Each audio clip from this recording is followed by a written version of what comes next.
It was late in the night. We could see a woman with long black and red hair running through a deep forest and carrying a child with the same hair and a birthmark on his forehead. The woman was being pursued by someone. Soon she reached a cliff and stopped right away. "Damn it, I can't let him get my boy," the woman said in a desperate tone. She started to hear some noises behind her. "Why don't we stop this little game of yours, Maya?" the voice behind her asked. "Maya, don't mess with me. I will never let you lay a finger on him." "Such a devoted woman. Don't worry, I'll kill you first so you don't have to watch your son die." Maya took a step back as the unknown man took one forward. Suddenly she reached the end of the cliff, looked behind her, at her baby, and finally at the man, and jumped. To say that the man was shook would be an understatement, and Maya couldn't help but smirk at the view on his face. While falling, she looked at her baby and said, "I'm sorry that it turned that way. I'm sorry that I couldn't see you grow. I know that my words are meaningless since you won't remember me, but let me tell you that I'll always be with you, and that I love you more than anything in this world, Izuku." The mother rolled up around her son and finally hit the water. The man didn't move. He was still surprised by her action, but he rapidly shrugged it off. "Well, I wasn't the one who killed them, but there is no way that someone would survive a fall like that, so the job is done. All the potential sun breathers are dead," the man said while walking away. But little did he know that the baby was not like any other child. Time skip a few hours later. We can see a man with a skeleton body and blonde hair walking with a pregnant woman who has green hair. We can hear them talking about their work. "I'm sorry that I can't be more with you and accompany you through the pregnancy, Inko," the blonde man said. "Inko, it's all right, Tashinori. You're the #1 hero. You can't just disappear like that just because of me," replied Inko. And yes, these people are known as Tashinori and Inko Yagi, aka All Might, #1 hero, and Green Majesty, #7 hero. What a surprise! Insert sarcastic tone. As they were walking next to a river, they spotted a corpse stranded on the shore, holding a baby who was crying.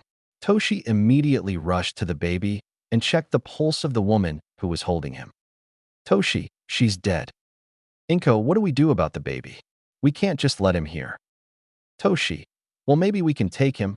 Our house is already prepared for a baby, so why not another one?" "Inko, okay, so we are taking him. Now we should call an ambulance." "Toshi, yeah, you're right." "Inko, by the way, is there anything else like a name or something?" "Toshi, on the child, there is a name, Izuku, so I guess it's his name, and there is also a little box, but I can't open it." And that's how our little Izuku was saved by two heroes, but sadly, if we were to ask him in a few years if he wanted to be held by them, he would say no.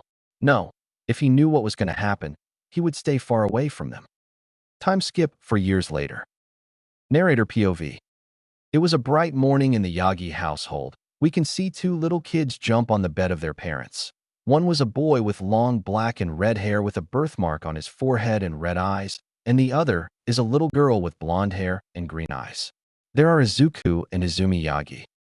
Izuku, "Mom, Dad, wake up, it's time to go to the doctor and see what our quirks are." Izumi, "Yeah, Oni-chan is right. Come on, wake up." The two adults woke up with difficulty.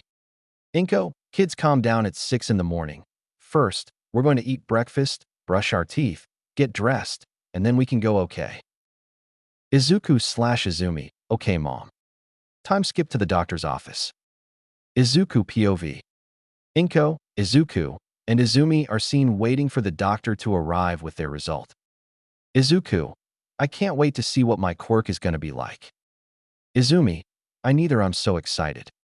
Inko, "It doesn't matter, I'm sure the two of you are going to be great heroes in the future." Izuku/Izumi, "Thanks, Mom."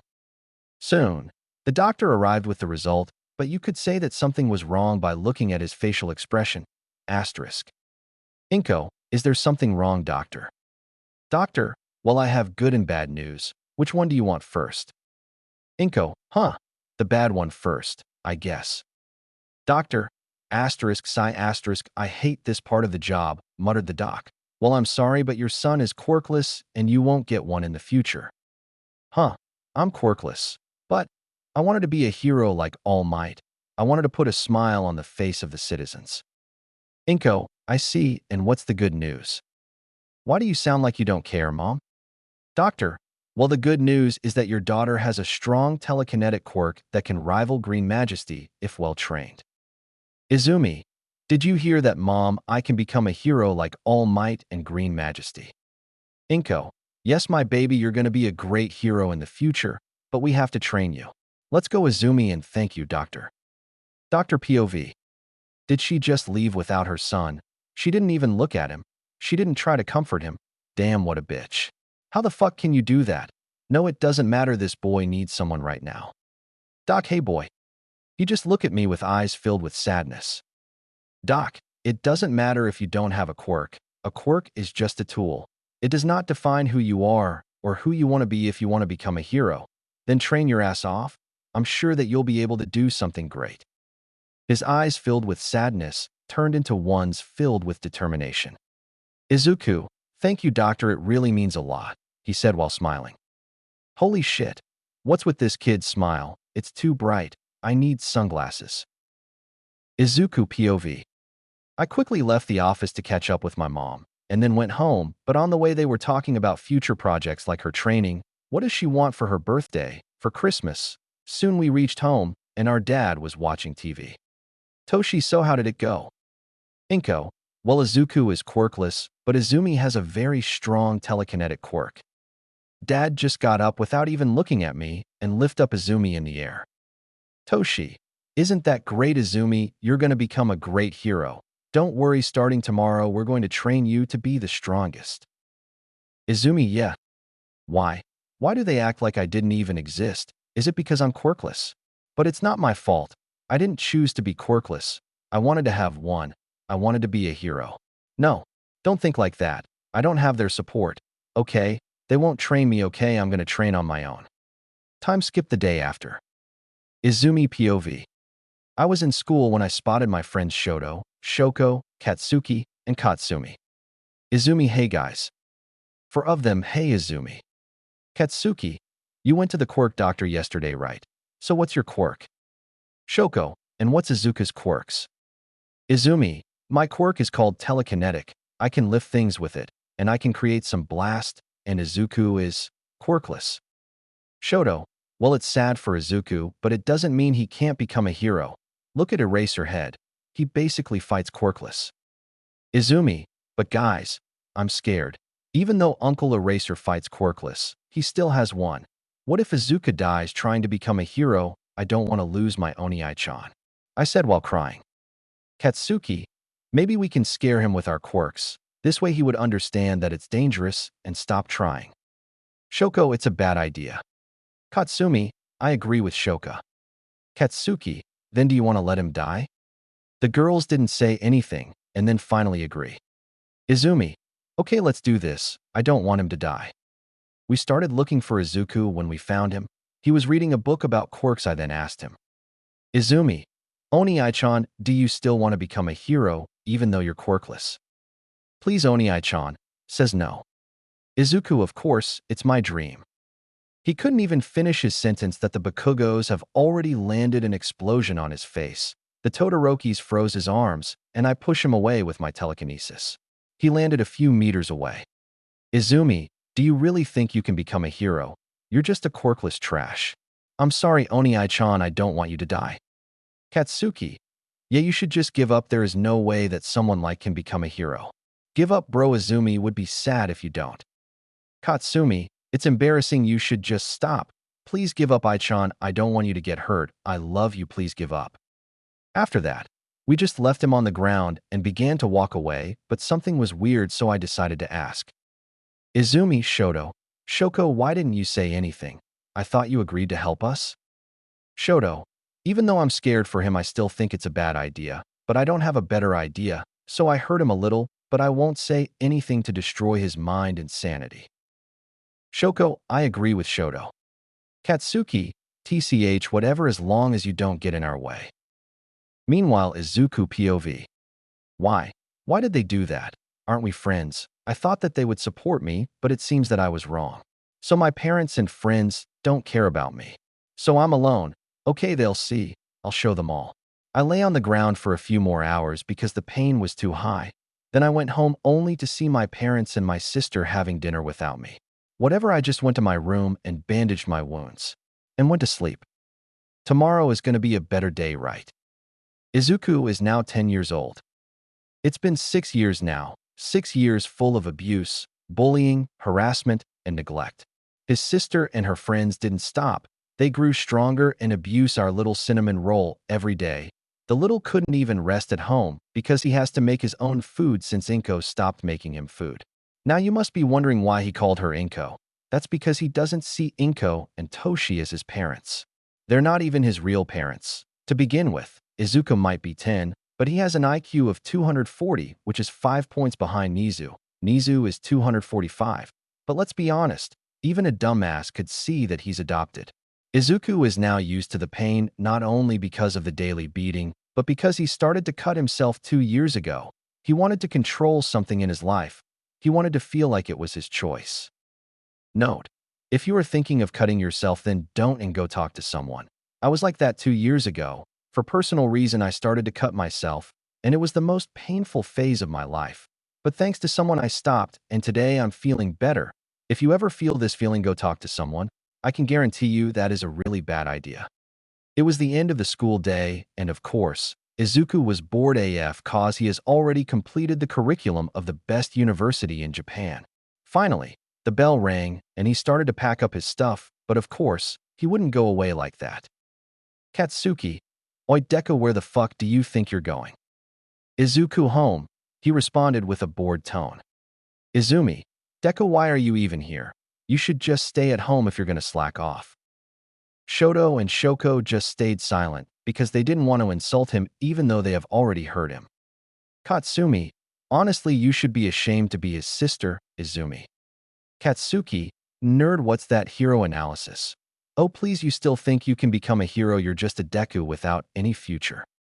Katsuki, you know what, there is a way for you to get a quirk. Izuku just stares at him with the same boring look. Jump from the top building and wish to have one in the afterlife. Immediately, Katsumi, Izumi, Shoto, and Shoko widened their eyes and thought the same thing. What the fuck are you saying? We want him to stop trying to become a hero because we don't want him to die? Izuku, you know what? It might be a good idea. Thank you, Katsuki, and he left the classroom. The group stopped dead in their tracks. They couldn't process what he just said. And then, Katsumi, are you dumb or what? We don't want him to die, you fucking grenade. Shoto, you went too far. Izumi, but he wouldn't go that far, right? Katsuki, no he won't, he doesn't have the balls to do it. Izumi is now seen at the school gate and sees her parents waiting for her. Izumi, hey mom, dad, what are you doing here? Toshi, it's your birthday in 1 week, so we're here to pick you up to go buy what we need for a party. Inko, yeah, now let's go, baby. Okay mom. Then they went to buy everything they need. Meanwhile, Izuku POV. I just arrived home. I directly went towards my room to heal my new wounds. I grabbed some food, some water, and my backpack. Why? Because I'm getting the fuck out of here. I just can't take it anymore. I'm sure that they won't even see that I'm not around anymore. I then put my earrings that I found in a box 1 month ago. Flashback 1 month ago. I was chilling in the basement because at least here no one would be there. Then I saw a little metal box with a sunset on the top of it. It was like the box was calling me. It wanted me to open it, so, of course, I did. And in there, I saw a letter and earrings with the same sunset that is on the box. I opened the letter and started reading it. Dear Izuku, if you read this, it means that I'm no longer here. I hope that you're happy with your life. I'm sorry that I am not here with you. I don't have too much time, so I'm going to go straight to the point. Your real name is Tsujikuni Izuku. And I'm Tsujikuni Maya, your real mother. There is a high probability that you were diagnosed quirkless, which is normal. You do not have a quirk, but something way more powerful. A long time ago, when quirks didn't exist, there was a power called breathing techniques. Like the name, these techniques use the breath of the people who use it. These techniques were used to slay demons, and these people were called Demon Slayer. Their goal was to kill the former demon Kibutsuji Musen. When they killed him, the Demon Slayer Corps was disbanded, and the breathing techniques were forgotten. All of the families who used these techniques disappeared. Your ancestor, Tsujikuni Yorichi, was the first user of the breathing technique. He was using the sun breathing. The sun breathing is the former breath. All other breaths are variants of this one. Izuku, you're the last one in the Tsujikuni family and the last one who can use a breath technique. But the other family didn't disappear like that. They were killed by a man who was scared of our power. Izuku, the sun breathing is the strongest breath, the only breath that can kill that man. I entrust this task to you, Izuku. You're the only one who can kill him, the only one who can learn the breathing technique. I know it's a tough job, but I believe in you and never forget that no matter what, I will always love you and be proud of you. As I was reading this, tears were running down my face. My real mother said in one letter what I always wanted to hear. So in my life, someone loved me and was proud of me. Moreover, I'm quirkless because I can learn something more powerful. Don't worry, Mom, I will make you proud. I won't betray the trust that you put in me. Flashback end. I didn't put my hearings every day because I was scared that these bitches would them away from me. I absolutely can't lose them. When I wear them, it feels like my mom is with me. So I have everything with me. Time to leave this hell. I left a letter because I didn't want people to search for me. I wanted to say to the people I care about that I am going to be okay. Time skip a few hours later. I was just walking around without any real destination until I dumped into a tall man in his 30s with light red short hair and light red eyes. I immediately apologized. Izuku, I'm really sorry, mister. I didn't mean to bump into you. It's okay, young man, I'm not. He suddenly stops talking and keeps staring at me. POV. I was walking in the street when a kid bumped into me. He quickly apologized, and just that is okay, but I stopped dead in my tracks. These earrings, this mark on his forehead. No, it's impossible. They all disappeared in less. Tell me, kid, what is your name? He looked at him with a doubtful look. Of course, I'm a complete stranger to him, but he finally said it. My adoptive name is Izuku Yagi, but my real name is Izuku Tsujikuni. I looked at him with wide eyes. I can't believe it. He was really Maya's kid. I just pull him into a tight hug. Izuku POV. I was really surprised when he hugged me, but I feel like I can trust him, so I return the hug.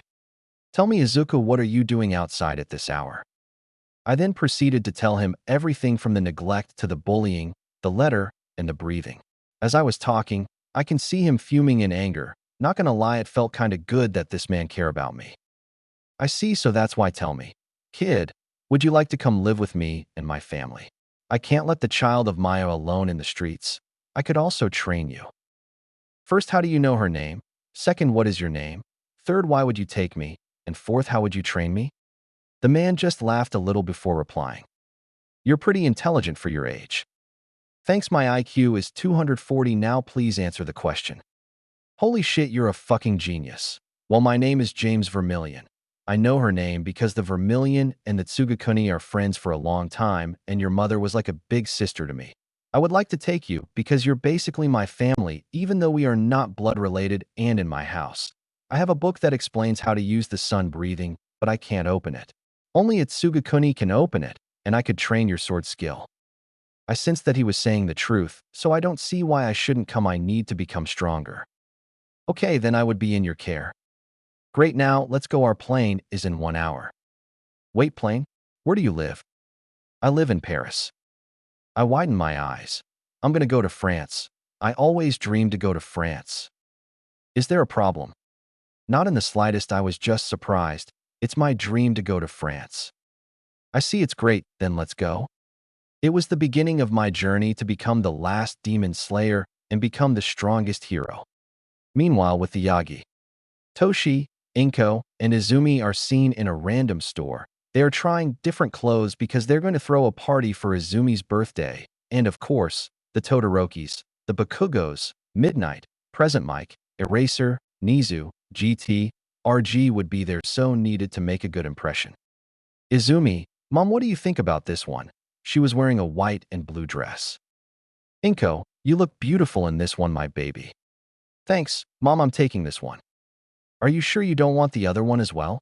She said while pointing to a mountain of clothes. Nah, it's right, Mom, it's quite expensive. Suddenly, Toshi popped out of nowhere. Stop spouting nonsense. Nothing at S too expensive for you. Okay, so I'm taking them all. Great. After paying, they left the store and decided to go home. After some time walking, Toshi and Inko stopped walking, so did Izumi. Toshi started to talk. Izumi, there is something that I and your mother have to say. Okay, Dad, what is it? Suddenly, her dad buffed and was now. I'm All Might and your mom is Green Majesty. Oh my God, Dad, you're All Might. I have to tell Izuku, he would absolutely freak out. No, young Izumi, you can't tell him. It has to be a secret between us. But why? She said while tilting her head to the side, trying to look cute. Because Izumi, you shall inherit my quirk. But Dad, you can't transfer a quirk, it's impossible. You see, my quirk is called One for All, and I can transfer it. By the way, I'm the 8th user, and you shall be the 9th. But why don't you give it to Izuku? He doesn't have a quirk. He needs it more than me. Because, young Izumi, your brother doesn't have the spirit of a hero. Every day when he comes back from school and goes to his room, whereas you train your body to become a hero. Okay, Dad, I accept. Don't worry, Oni-chan, I'll become a hero for the both of us. And then you would be so happy for me that you would confess your love to me. Hi. Next day, our protagonist just arrived in Paris after a flight that was 8 hours long. It was the first time he was taking the plane, and let's just say that it was not a pleasant experience. Izuku discovered he can't stand the plane. He just kept vomit during all fly. On the other hand, James was laughing his ass off at the view of Izuku and his struggle. Sadly, he forgot to take a video. He promised himself that next time he would be ready and film everything in 4K full HD so that he could piss off Izuku. Izuku POV. That damn plane. I swear it's not the end. I will win next time. I won't let it be like that. I'll take my revenge like Sasuke Uchiha. Yes, I started Naruto in the plane before getting sick. And damn it's fire, I'll have to finish it. Can't wait to see Naruto become Hokage. And James, that bastard, was laughing like there was no tomorrow. I mean, if he was in my situation, I would have laughed too, so I can't really blame him. Now we are in the airport, Charles de Gaulle, in Paris, and it's fucking big. Way bigger than the one we took in Japan. As I was daydreaming, James looked at me and started a conversation. James, so how was your first time on a plane? He asked with a shitty grin like Uncle Shota. Izuku, it was interesting, I guess, I said with a tired voice. At least you don't feel strange in legs due to sitting because you were always throwing up in the toilet, he said with a sarcastic. You're horrible. How the fuck should I know that I have a fly sickness? Ha, sorry, you're right. Anyway, let's go, we have to find the car. I don't remember where I parked it. You don't remember? I'm a little airhead sometimes. I begin to regret my choice. Are you sure that you're at the head of a family that was friends of mine? I said with a playful tone. He decided to go with the flow and responded with a playful tone.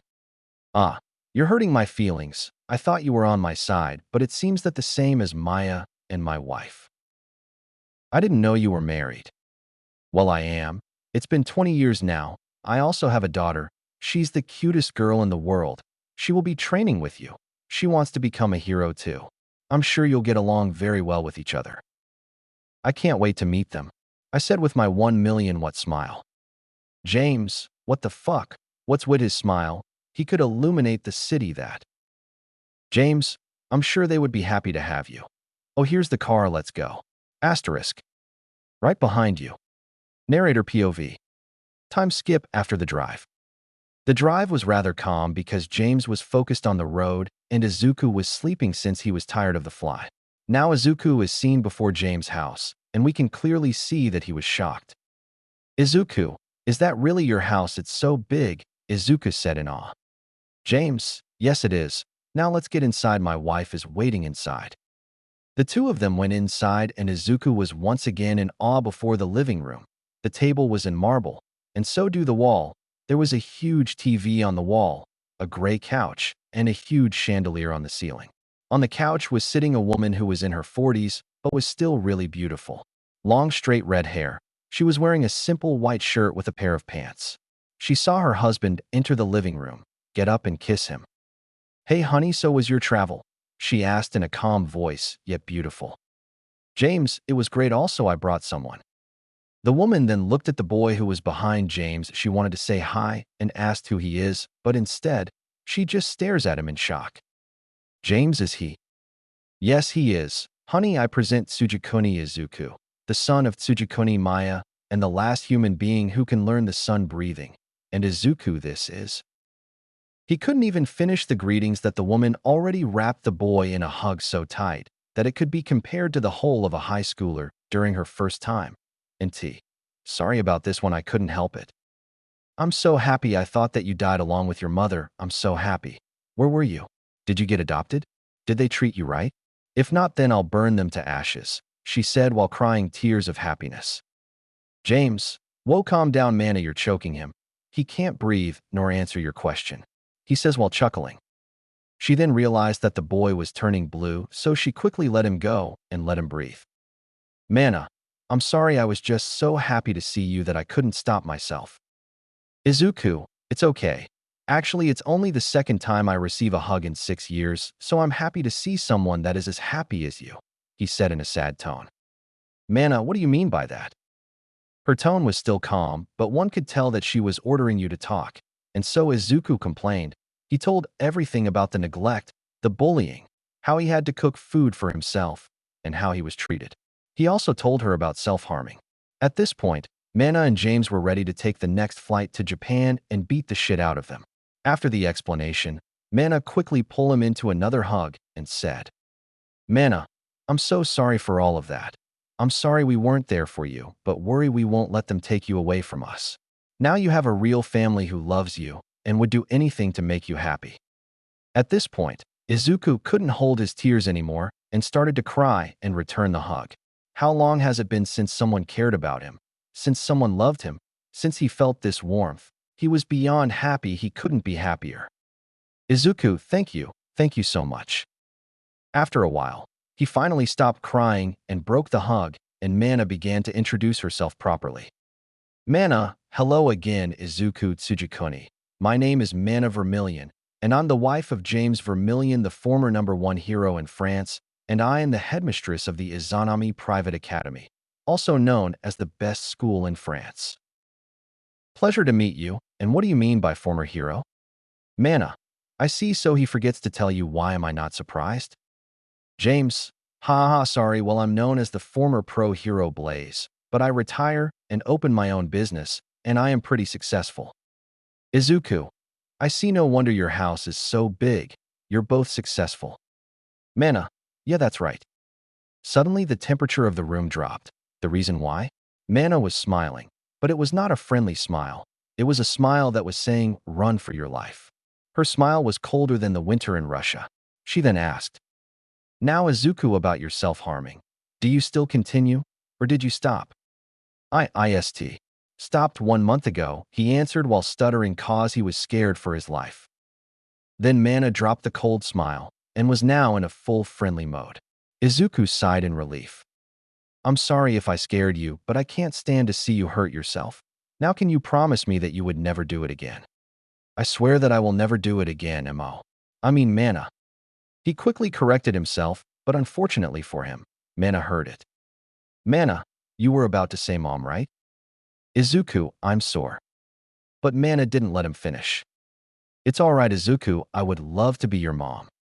And I would love to be your dad. Izuku couldn't believe his ears. They wanted to be his parents. He was beyond happy. We could see the sparkle in his eyes and answer with this time not a 1,000,000-watt smile, but a 2,000,000-watt smile. Yes, I would love to have you as my parents. Thank you.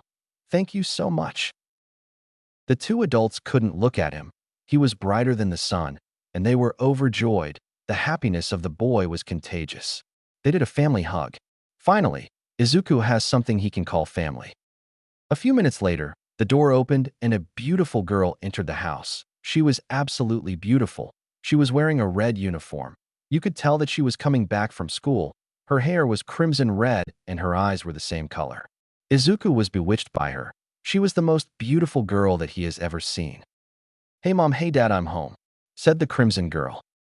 James/Mana. Hey Stella, how was your day? Stella, it was great, thanks. Stella then looked at the red-haired boy and was surprised to see him. And of course, she screamed in amazement. Stella, oh my god, is that Tsujikuni, the last user of the sun breath? Izuku, yes I am. My name is Izuku Tsujikuni. A pleasure to meet you. Stella, oh right. Sorry, my name is Stella Vermilion. It's a pleasure to meet you too, Izuku, but tell me, why are you here? Her voice didn't contain bad intentions. She was just really curious. Izuku then proceeded to tell her everything. She was so angry that her hair was lifted in hair and flames could be seen in her eyes. Stella, those bastards. I swear if see them I'll burn them so much that even their mother couldn't recognize them. Izuku let out a little chuckle.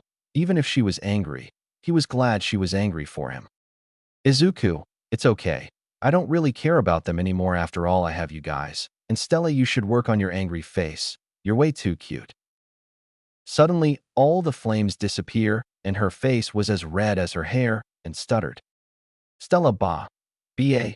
Baka, why are you saying that? She said while looking away. Izuku, because it's the truth, you're really cute.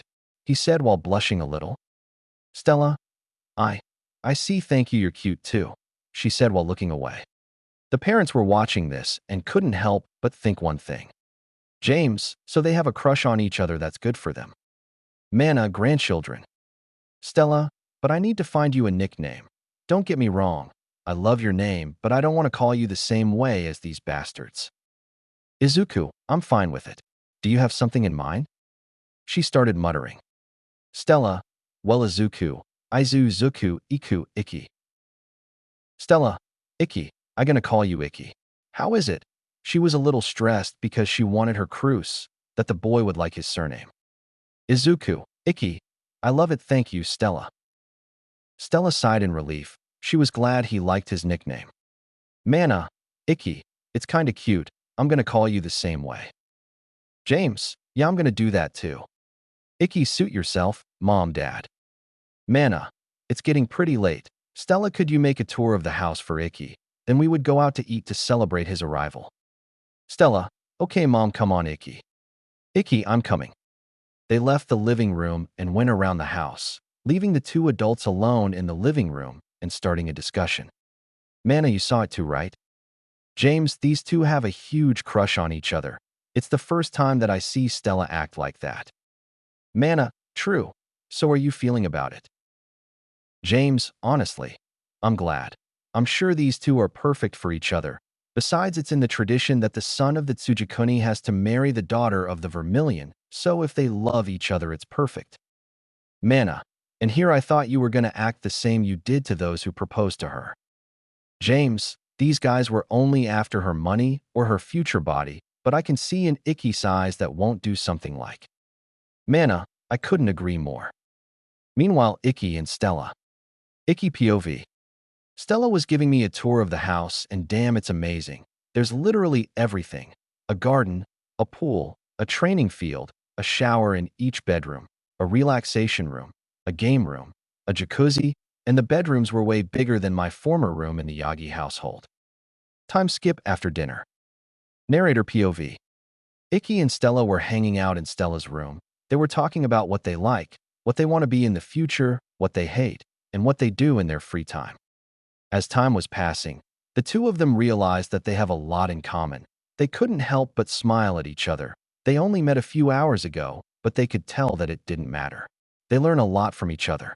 Izuku learned that Stella wanted to become a hero, that she had a very powerful fire quirk, that she loved Japanese food, especially katsudon, and that she is sometimes childish, but she can be very mature too. On the other way, Stella learned that the boy was also aiming to become a hero, even though he was quirkless. She respected that side of him a lot, the fact that he never gave up and chased his dreams. Izuku loved the fact that Stella didn't care about him quirkless. She was interested in him for who he is, and Stella loved he was looking at her. She may be 10, but her is already started to change. Every day, she could feel the stare of the boys, and she hated it. She also hated the fact that people thought that she was a genius, that she was powerful only thanks to her quirk without training, but Izuku was different. He was looking at her eyes, not at her body, and he was really impressed by her hard work. The people he knew had a strong quirk and didn't even train, whereas Stella was stronger than them, but she was still training. The two of them could clearly think the same thing at the same time. I love him, her. Izuku POV. It's been a few days since I left my so-called family and started living with my new family. The Vermilion, and if I had to describe in one word my new life, I would say awesome. They did so much for me in 1 week than the Yagi in 6 years. The biggest event was my birthday. You see, since I've never had a birthday in 6 years, I forgot the date of it. The Vermilions were quite sad about it and angry. Stella and Mana were ready to go to Japan right away.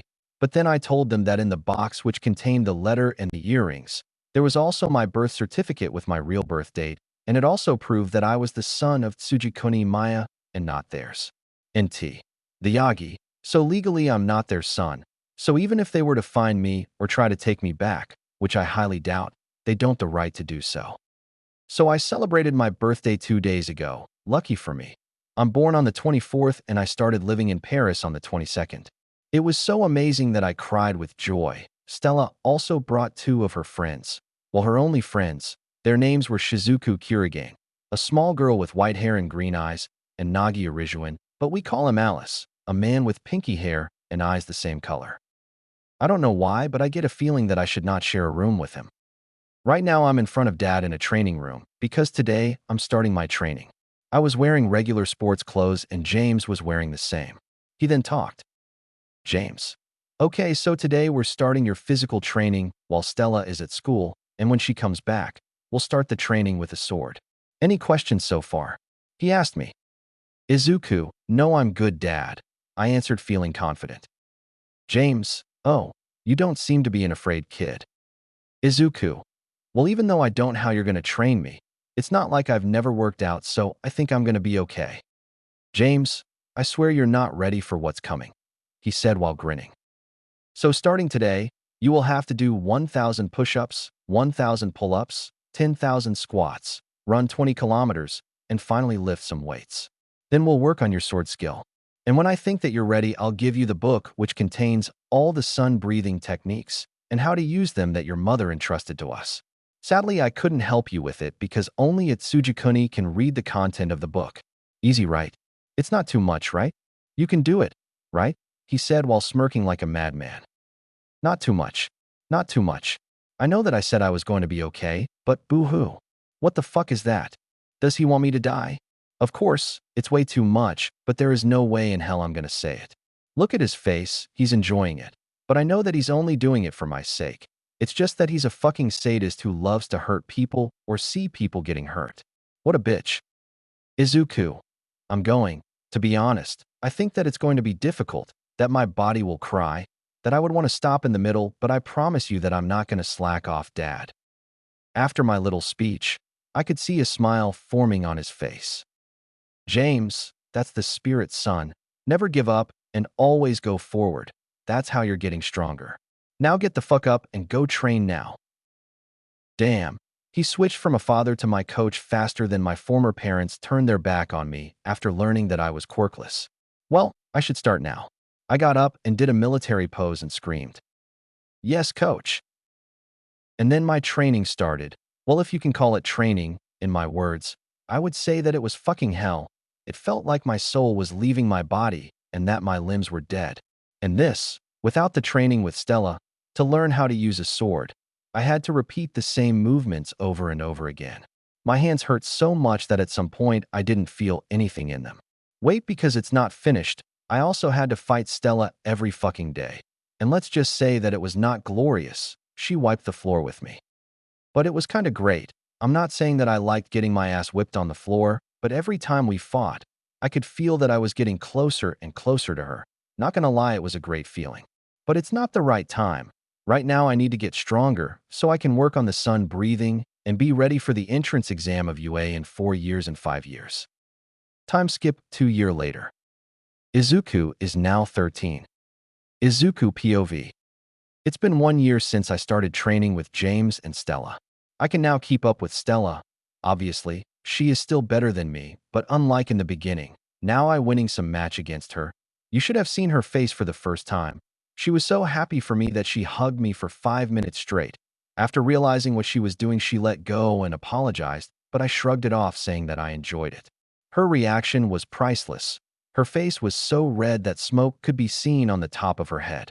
Damn, I love to tease her. She's also jealous of the fact that I can stay at home and train all day because I don't have to go to school since I've finished the curriculum of the best university in the world. Of course, when I said that to my parents, they didn't believe me. I then showed them my diplomas, and they were so shocked that they couldn't utter a word. Since that day, I tutored Stella because she wanted to improve in school. Well, she was already smart, but I guess she wanted to catch up to me, which is impossible, but if it makes her happy, then why not? Right now, I'm with Stella, and we're waiting for Shizuku and Alice. We decided to hang out today because it's the last day of school for them and the start of summer vacation. While we were waiting, Stella and I were talking about everything and nothing. After a few minutes, they finally arrived and we all went to a Nico cafe. Mainly the girls, Alice and me were following them. We arrived at the cafe, took our seats, and ordered. While we were waiting for our orders to come, a cat was feeling tired and couldn't find a better to sleep than the top of my head. Alice and Shizuku and laughing and took pictures. Meanwhile, Stella got a nosebleed. I don't know why, so I gave her a tissue. I wonder what she was thinking. Meanwhile, Stella POV. Holy shit, how can someone be so cute and so hot at the same time? Back to Izuku POV. After eating and drinking in the cafe, we decided to leave and decided to go to the cinema. That's a good idea since there is a new movie that I wanted to see, so I need to ask what we are going to see. Izuku, hey guys. Shizuku, something the matter, Icky? Icky, no, it's just I was wondering what movie we're going to watch. Alice, well, I didn't think about it. What about you girls? Stella, I don't know what are the movies in the cinemas. Shizuku, me neither. We should just check when we arrive. So they don't know. Good, now I need to propose the movie that I want to watch. Icky, well actually, there is a movie that we could watch. They looked at me expecting me to continue. Icky, the new Conjuring is out now, so we could see this one. Alice, I forgot about this one, I wanted to see it too. Shizuku, yeah, I love the first one, so I need to see this one too. Great, it seems that they want to see it too, but that is strange. Stella didn't say anything. I decided to look at her, and she seemed to be a little uncomfortable. Icky, are you okay, Stella? I asked since I was worried about her. Stella, yeah. It's just that I'm not good with a horror movie, but I don't want to be a burden, so I'm just going to tag along. So that's why? Well, I have an idea, and I could tease her as well. Icky, it's okay, Stella, if you're scared during the movie, I could hold your hand, so can calm down. I said, and she blushed immediately after my statement. God damn, she's just too easy to tease. Stella WH. Why? Why are saying that, Baka? Icky, because this way you won't be scared by the movie. Stella, thank you. Time skip at the cinema. Narrator POV. The group of friends arrived at the cinema, some popcorn, and went to the room where the movie was broadcast. During the movie, Stella was holding Icky's hand and didn't let it go no matter what. She also buried her face in his shoulder. In the end, Stella didn't say much of the movie since she was buried in Icky's shoulder, and Icky was only looking at Stella. He couldn't help it. She was so beautiful that the movie became boring. Of course, it did not go unnoticed by Shizuku and Alice. After the movie, the two of them pretended that their parents needed them and left Stella and Icky alone. Stella then apologized. Stella, I'm sorry for what I did in the cinema, she said while blushing. Icky, it's okay, besides, to be honest, I didn't even watch the movie. I was just watching you, so I guess we're even, he said while blushing too.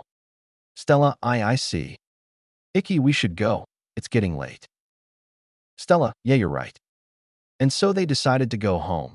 On their way, they decided to pass through a park which was illuminated with lights along the road. Trees were shining like a spectacle of lights. After seeing such a beautiful sight, Icky thought that he wouldn't get a better chance to do what he was waiting for, so he decided to do it. He was walking behind Stella and called her. Icky, Stella. She stopped walking and looked back at Icky. Yes, Icky. Stella, it's been 2 years now since we know each other, and I just wanted to say that since we know each other, you never cared about my past, me being quirkless. I love when you smile. I love when you're mad at me, but still acting cute, and I love you since our first encounter, so Stella, will you go out with me? He finally asked. After 2 years, he finally had the balls to ask her out. He was waiting for a response, but instead, Stella rushed to, put her arms around his neck, and kissed him. Icky was surprised, but soon reciprocated the kiss. After a while, They broke the kiss. Stella, yes, of course I will go out with you, she said, and they were hugging each other. Icky, Stella. Yeah, Icky, she said, her head buried in his chest. I love you. I love you too. And so the young couple was born, and their love for each other would only grow stronger day after day. And Icky's life was getting so much better with Stella alongside him. He was beyond happy. We could easily say that he was the happiest man on earth. But on the other side of the world, a family was still devastated by the loss of their son and brother. But to understand, we have to go back in time. Flashback 2 years ago. Izumi birthday. Narrator POV. It was supposed to be a good day, the party was ready, and the guests were there. We could see the Bakugos, the Todorokis, minus Tuya, Natsuo, and Fuyumi, the Yagis, Nejuand, Eraser, Gran Torino. They were chatting until Ray pointed something out.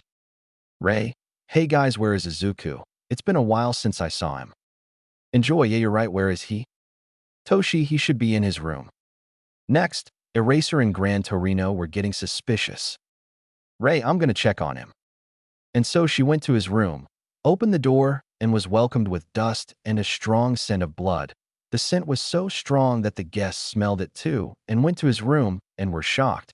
Bandages filled with blood could be seen in the trash can, razor blades on the desk next to the letter. Aizawa immediately grabbed the letter and started reading it out loud. The letter, hey Toshi and Inko, or should I say ass might and bitch majesty. And yes, I know who you are, but it's not important now.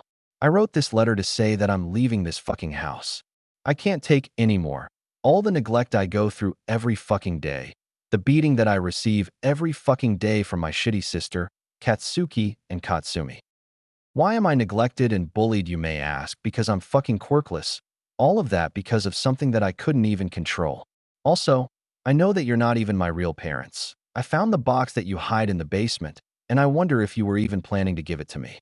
I already knew that you weren't my real parents, but I needed proof. Fortunately, inside the box was all the proof that I needed. Also, Shoto and Shoko, even though you were with them and didn't say anything, you never said anything to break my mind and never really hurt me. It was mostly superficial, so I don't hold a grudge against you. I don't hate you, and I forgive you. But for Toshi, Inko, Izumi, Katsuki, and Katsumi, that's another story. I hate each of you with a burning passion hotter than Endeavor flames. Don't even try to search me, though I'm not sure if you would even try. I'm saying it in case you wouldn't find me. Especially you, Uncle Shota. You already lack sleep, so don't waste your time. Now you certainly saw the razor blades, so I'ma say it now. Yes, I cut myself, but I stopped 1 month ago, so don't worry. Uncle Nizu, I know you're angry, but please do not take the recommendations away from Shoto and Shoko. Also, I have an IQ of 240, so you won't find me, but I will see you at the entrance exam of UA. I said all I wanted to say, so goodbye, bitch. As Aizawa was reading the letter, the people in the room were getting angrier and angrier. Soon he finished the letter. Inko, Izumi, and Katsumi were crying like little bitch. Katsuki and Toshi were as white as snow. Gran Torino and Aizawa were ready to throw some punch. Ray and Inji were scolding Shoto and Shoko, but since Izuku forgave them, it was in sort okay. On the other hand, Mitsuki was beating the shit out of Katsuki and Katsumi. Nizu was angry, but still loved the drama who occurring before his eyes. Soon the commotion died, and they were all in the living room. Nizu started to talk. Nizu, so I'm going to be direct, is it true? The children, yes, they said while looking down. Nizu, okay, so Izumi, Katsuki, Katsumi, I'm taking your recommendations back, and you would have to work for the municipality. All Might and Green Majesty in 5 years you would start working in UA without getting paid, and you would work for the municipality too. Did I make myself clear? However, they didn't respond. Did I not make myself clear? He said with the scariest tone they've ever heard. Yes. Next, now Shoto and Shoko, you're lucky that Izuku talked in your favor, because I will just give you an advertisement, okay? Shoto and Shoko, okay. Nizu, now that's settled, everyone go home please. Inko, but what about my baby? She said while crying. Aizawa, bitch please, you never have the right to call him that. I won't do anything. He's right, even if we tried to find him, we couldn't. Nizu, he's right, I already knew that he was a genius, but 240 IQ. No, we wouldn't find him, and besides, and doesn't want to be found. He can handle himself, so let it go. With these last words, they went home, leaving the Yagis broken and covered in shame. Serve them right. Ikki is now 15. He has been dating Stella for 2 years. They're doing fine. Stella is in high school, and she's without contest the best student both in academics and in sports. She's known as the princess of the school. She's admired by guys and girls. So when the news of her dating someone spread out, the whole campus was in ebullition, and people were dying to know the truth. Stella decided to answer their questions and confirmed that she had a boyfriend. They immediately asked for a photo of her boyfriend. Stella showed them a photo of Ikki. All of them were dying on the ground. The girls were jealous of Stella for having such a hot boyfriend. Do you get it? Hot. Sun breathing? Okay, I'm out. And the boys were jealous of Ikki for going out with their princess. But what they all agree on is that they were really cute together. During these 2 years, with the help of his father, Ikki started his own business of heroes supplies. His business is now the second best in France behind the one of his father. Ikki is now a lot more confident. With the help of his parents, his girlfriends, and his friends, he's now able to apprehend a huge crowd with ease. If you're wondering about the teasing with Stella, he was able to do it because he felt comfortable with her, but he was still uncomfortable with strangers. Now he's good. When Ikki and Stella announced their relationship to their parents, their father was chill about it, and their mother was crying tears of joy and asking when she would have grandbabies. No need to say that the young couple was a blushing mess. Right now it's the morning, and we can see Stella sleeping on Ikki's chest and muttering some words. Right now it's the morning, and we can see Stella sleeping on Ikki's chest and muttering some words. Esta imagen no sigu nuestras podas de canonido. Para continuar la publication. Intent quitarla o subir otra. Stella, Ikki, look, babies. Sadly for her, Ikki was awake and listened to everything so obviously, he decided to mess with her. Ikki, Stella, what babies are you talking about? He asked in a gentle tone. Stella answered his question but was still sleep-talking. Stella, ours babies, Ikki. Ikki, and how many children do we have, babe? He was clearly messing with her, but he loved it anyway. Stella, we have twins. They are beautiful. Ikki, what's their name, and can you describe them to me, please?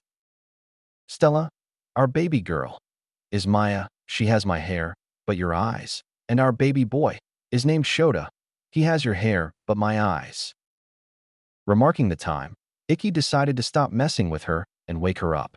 He gently caressed her hair and murmured in her ear. Ikki, wake up, my little princess, he said, then kissed her forehead.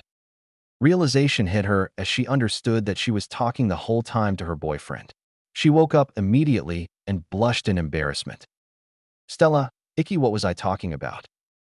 Ikki, you were talking about our babies. It was really cute, he answered while chuckling a little. Stella was now redder than a tomato but calmed down soon after. Ikki, anyway, good morning, my crimson princess, he greeted with his sweetest smile. Stella, good morning, my crimson prince, she greeted back with a warm smile. Ikki, since it's Saturday, what do you want to do today? Stella, what about a date? It's been a while since the last one. Ikki, sure, I would love to. Let's go wash up, eat breakfast, dress up, and we'll be good to go, but first, he said as he started kissing Stella. And so they got up and did their morning routine. Ikki cooked the breakfast since his parents were already off to work. He learned how to cook in Japan since his mother didn't do it for him. Ikki was now washing the dishes while Stella was taking a shower. After a while, he decided to go check on her. So he reached their room and opened the door and was greeted by Stella in her underwear. Even though Ikki was confident with her, seeing her in her underwear was a different matter. He was a blushing mess and stuttered while apologizing. Ikki, I'm really sorry. I didn't mean to peep on you. Stella too was a blushing mess but didn't try to hide her assets. Stella, it's okay. I know you're not that type of guy. Ikki then went out of the room to let Stella get dressed. We could see them now in front of Ikki's car. Yes, he has his license, cost 240 IQ, bitch. Ikki still can't believe that Dad offered me a car for my birthday. Stella, well, what were you expecting? You got your license. your business is doing well, and you finally mastered all the movements of the sun breath. Yeah, I don't like training arc and bullshit like this. So during the 2 years time skip, he became an experiment swordman and mastered the sun breath. Don't worry, next chapter will be info about his new abilities and Stella's too. Icky, yeah, I guess you're right. Stella, and besides, you're not like these teenagers who stay in their room all day like Author-san. Author, oi, first you break the fourth wall, and now you insult me. Do you want to disappear? Stella, sorry, Author-san. Author, you do better. Soon they arrived at the mall. They decided to go to the clothes store to buy some clothes. On their way, the boys and girls were blushing at the sight of the hottest couple in the world. Do I overuse this joke? Yes. Am I going to continue? Yes. Soon they entered the store and tried different clothes. The first one was Stella, wearing a red skirt, white shirt under a wheat jacket. Stella, what do you think about this one, Icky? Icky, you're stunning, Stella, he said with a smile. Stella, thank you, Icky, now it's your turn. Icky, okay, let me see what I can get. And so he went to search for something that he liked until he saw something that was quite good. This should be fine, he muttered to himself. He took the clothes and went to the changing room. Icky, are you ready, Stella? Stella, I am. And so he showed himself to Stella, and she couldn't utter a single word. He was wearing a black suit vest with a white shirt, black pants and tie. Icky, is it really that bad? He asked while scratching the back of his head. Stella knew. Suddenly, all the eyes were on her.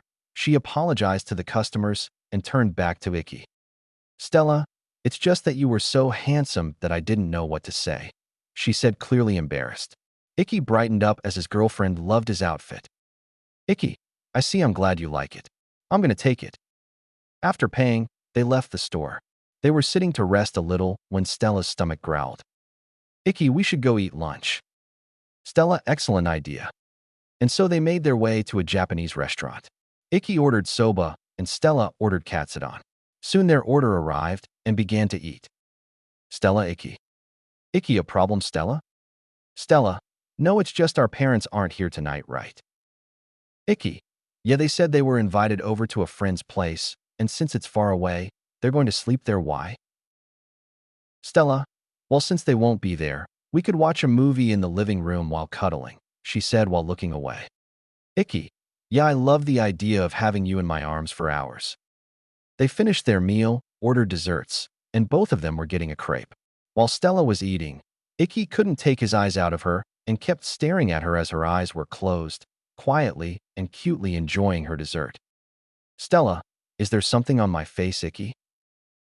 Icky, no, it's just that you're really beautiful and asking myself how I got so lucky. Hearing that, Stella tried to shake it off by putting a lock of hair behind her hair, but her blush was too bright to be missed. Stella, thank you, Icky, you're sweeter than my crepe. But sometimes I'm asking the same question to myself since I'm reckless, sometimes not really feminine, and I'm a little insecure about my body since I have more muscles than a normal girl, so sometimes I'm getting scared of the idea of you leaving me, she said while looking down and on the verge of tears. Icky, Stella, look at me. She complained and looked at him. Then she felt a pair of lips on hers. Icky was kissing and she started to reciprocate it. After 20 seconds, he broke the kiss and looked. Icky, Stella, it's true that you're a little reckless, that sometimes you're more acting like a boy, that you have more muscles than other girls, but you know what? He said while looking into her eyes, not breaking eye contact, and started to put on the best smile he could. That's why I love you. I love how you, when you have an idea, you won't go back even though it's not really a good idea. I love your bluntness. I love how you act like a boy sometimes cause it's really cute. I love your body. Those muscles suit you perfectly, and besides, those boobs of yours are hella sexy. So never let yourself down because of your insecurities or what people say about you. They're just jealous, and to me, you'll always be the most beautiful and the sexiest girl on earth, and that will never change. His words were full of emotions. His smile and eyes were filled with love, and honestly, Stella, who saw that her boyfriend was being honest and didn't a single lie, let out some tears before calming down. Stella, thank you, Icky, it means a lot. Really, a lot. I love you, my crimson prince, she said with a cute smile. Icky, you don't need to thank me. I'm only saying the truth. and I love you too, my crimson princess." They then asked for the bill, and it was the boss of the restaurant who brought it to them. They knew him since their parents were friends with him. His name was Michael. Icky, "Hey Michael, it's been a while, how are you?" Michael, "I've been doing good, what you kids?" Stella, "We are doing fine, thanks for asking." Michael, "No problem, but hey Icky, how about you sing a song for the customers? It's been a while since last time. I'll give you a discount." Stella, "Icky, do it, I want to hear you sing." Icky, "Sure, anything for my princess. I'm gonna sing something to prove you my point again about our discussion." And so Icky went to the stage and started to sing. Music starts. "Girl, I could stay awake to watch you every time you sleep, and baby, it's a shame that you don't see just what I see. You wonder what I think of you without your makeup on when you wake up and your hair's a mess. That's when I love you the most. You can put your fears aside, cause there's nothing left to hide, baby. Cause all of me love all of you for the rest of my life. Girl, when I look into your face, nothing's ever going to change, cause you'll always be beautiful to me. And one day, when we're old and gray, my love for you will stay the same, cause you'll always be beautiful to me. You could take my breath away with nothing but my t-shirt on, I know what's underneath. Girl, you don't need to cover up, I can see it in your eyes. You've got your insecurities, but the way I feel for you is deeper than the eyes can see. You can put your fears aside, cause there's nothing left to hide, baby. Cause all of me love all of you for the rest of my life. Girl, when I look into your face, nothing's ever going to change, cause you'll always be beautiful to me. And one day, when we're old and gray, my love for you will stay the same. Cause you will always be beautiful to me." As Icky finished the song, the customer was now cheering for Icky. This showed how much they liked it. He left the scene and get hugged by Stella, saying to him that it was amazing. They paid for their meal and finally left the restaurant. "Icky, we should go home, it's getting pretty late, and I'm kinda tired."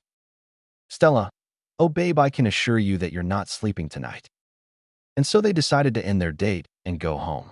Now they're in the living room, watching 86. If you haven't watched it, go watch it after finishing this chapter, while cuddling and making out on the couch.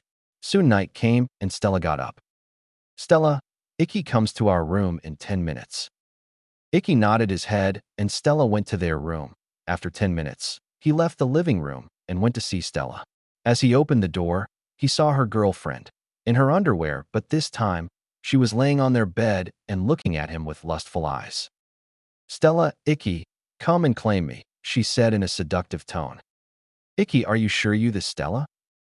Stella, "Yeah, I'm sure. I can't wait anymore, I need you."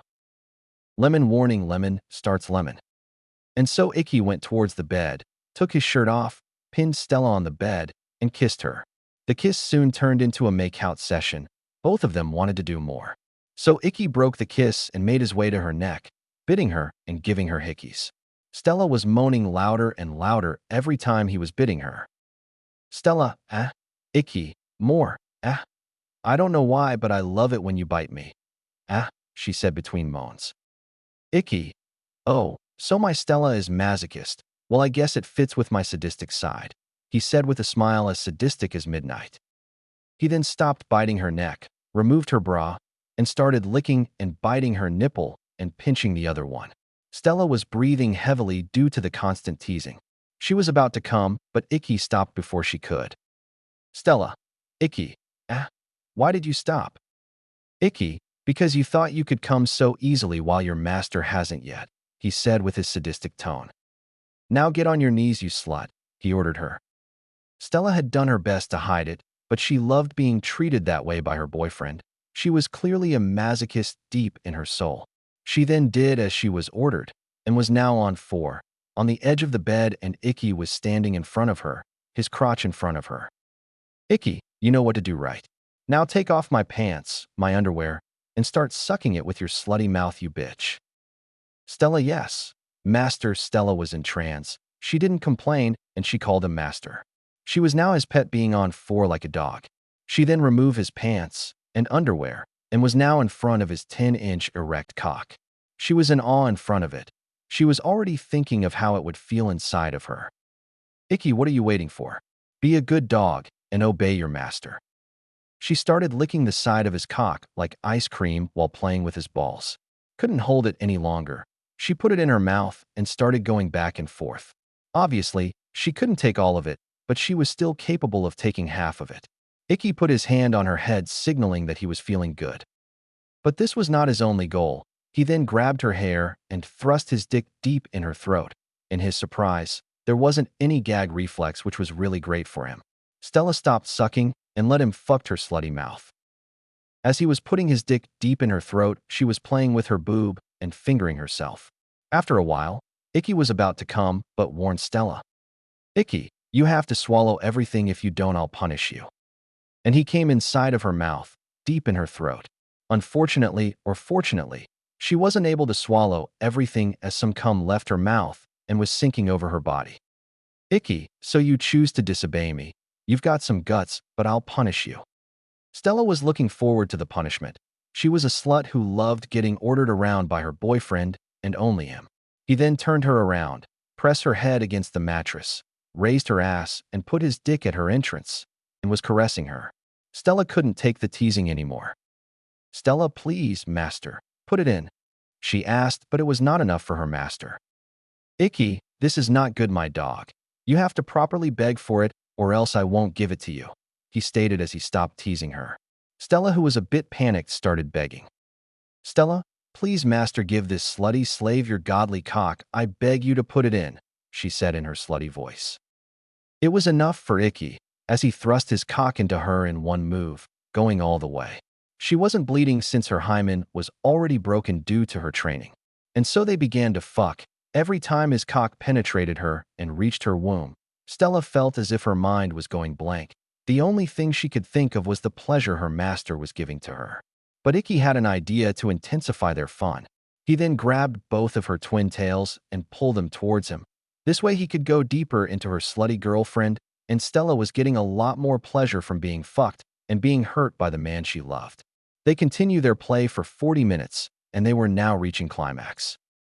"Icky, Stella, I'm coming," he said while moaning. Stella sighed. "Ah, come inside me, babe." "Ah," she screamed between moans. Both climaxed together. Icky and Stella fall over the bed and were breathing heavily, tired from their wild first time together. They cuddle together and say to each other, "Stella, I love you, Icky." "Icky, I love you, Stella."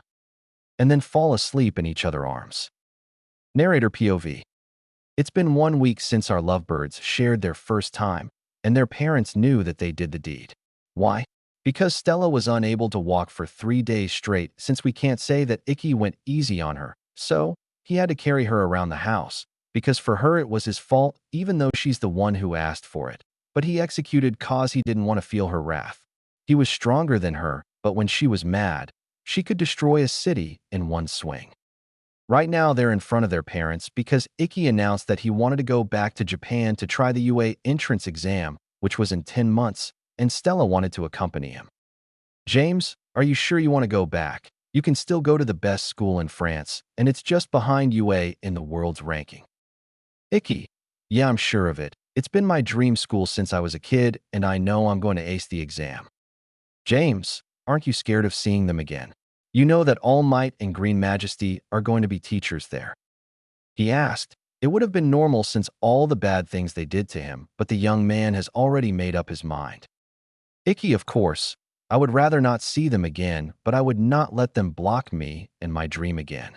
And besides, nothing is scarier than you during training or Stella when she's angry." His statement earned him a chuckle from his mother, a small smile from his father, and a pout from his lovely girlfriend. Icky, "Stella, right now you're not scary, but really cute." Stella, "Of course I'm cute, and you're lucky to have someone like me in your life," she said while puffing her a pay is truth chest. "By the way, which side are you on? Flat is justice, medium is premium, a pay is truth, thighs save lives, lowly is policy, all size makes the hood rise. I'm waiting for your answers." Icky, "You're right, I'm lucky to have you, and I won't change you for anything in the world because I love you." Stella, "Aw, Icky, I feel the same. I won't change you anything in the world either. I love you, Icky." And they shared a kiss, ignoring their surrounding until their mother made them stop. Mana ahem. At the sound of their mother, both of them stopped and looked away while blushing and clearly embarrassed. Icky/Stella sorry. James, haha. You two are adorable. They remind me of us when we were young. Don't think so, Mana? Mana, chuckle, I must agree with you, darling, but we should go back to the topic. James, right. Mana, so Icky, you want to go back to Japan, and Stella, you want to follow him. Am I right? Icky, yes. Stella, that's right, I don't to be separated from him. Mana, I see. I don't have any problem with that, but you two will have to be engaged so that I can let you go? Icky, okay, that won't be a problem. Stella, I don't mind. Icky, wait, what? Stella, way odd.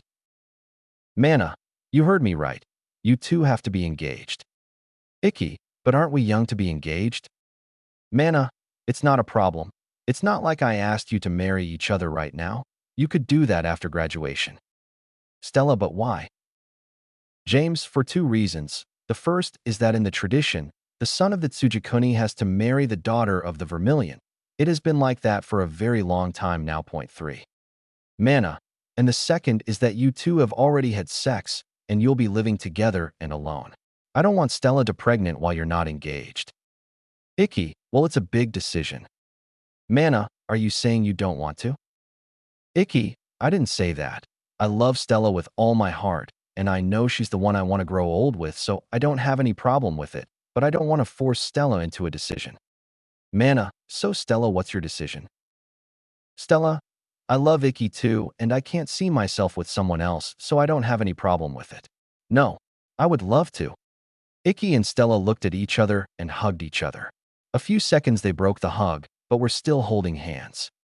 Mana, I see. I'm happy for you. I'm going to get something to wait for a bit.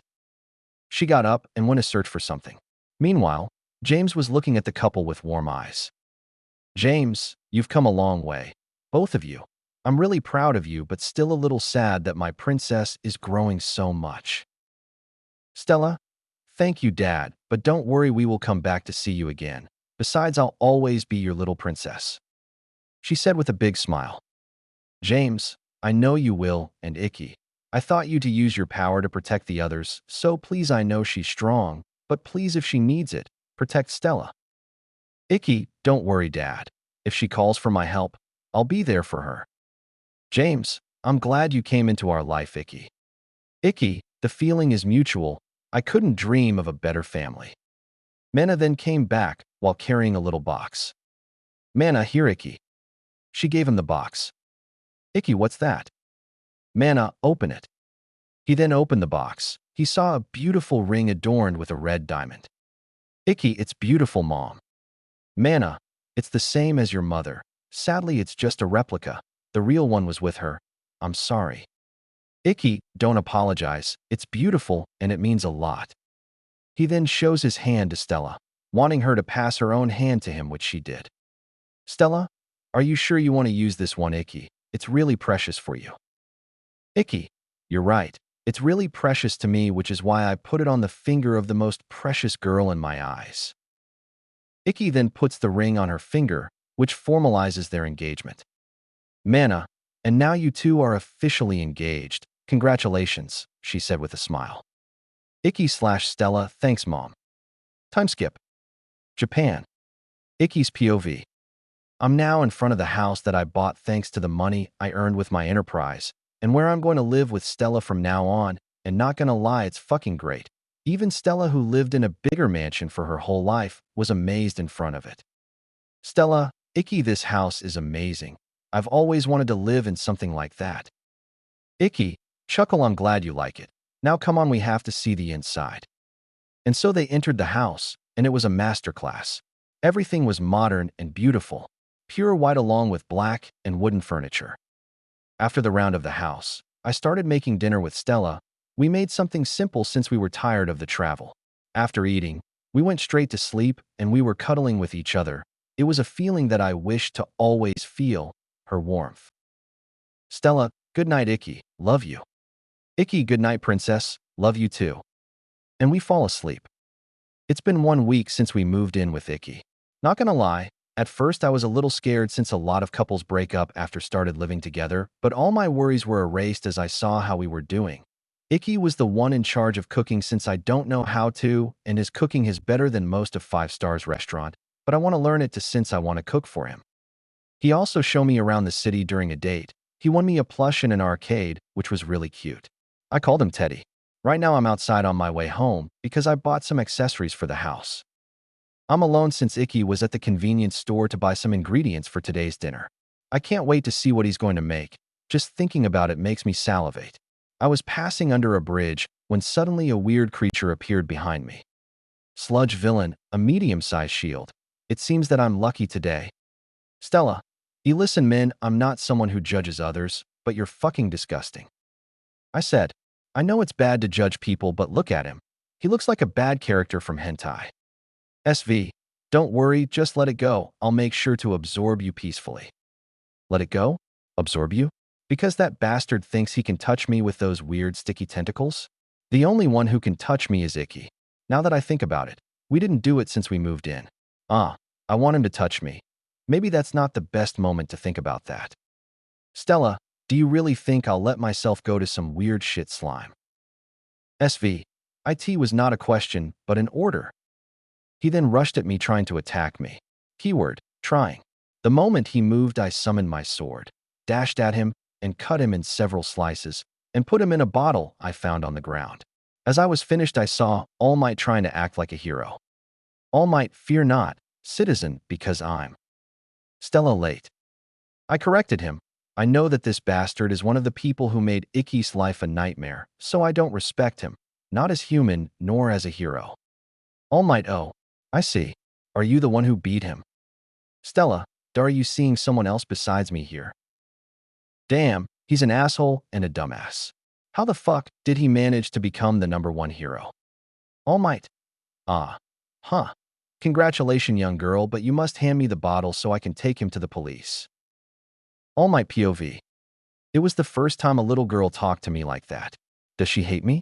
Nah, it's impossible, people love me. She gave me the bottle, and as I was leaving she called me. Stella, wait. Here it is. She must want an autograph.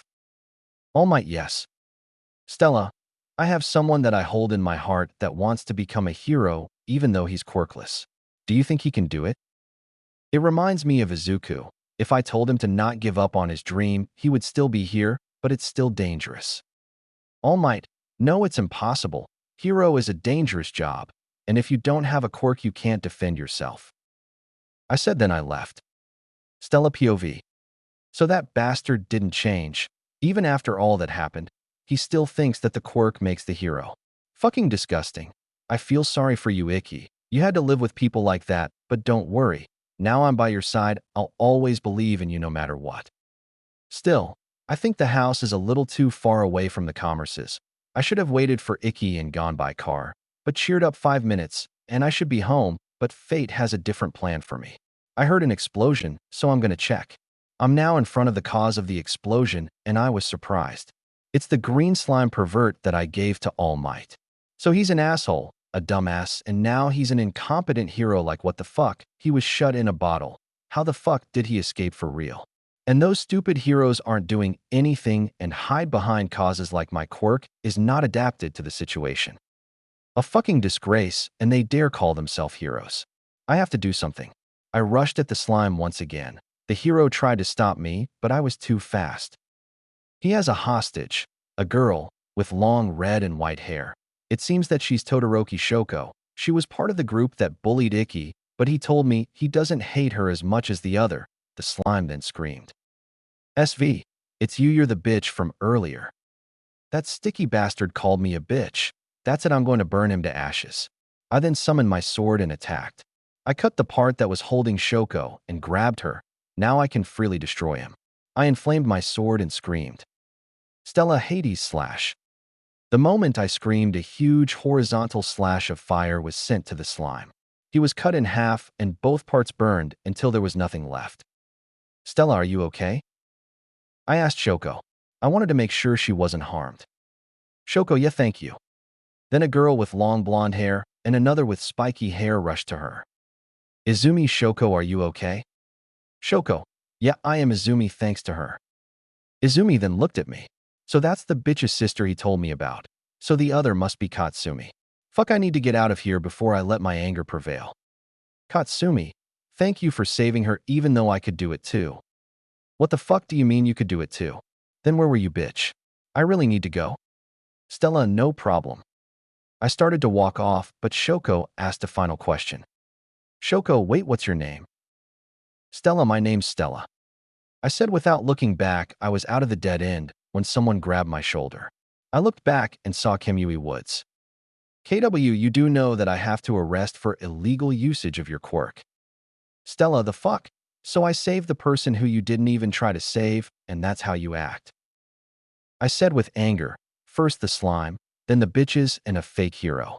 At this point, I'm no longer able to act calm. KW, Micah.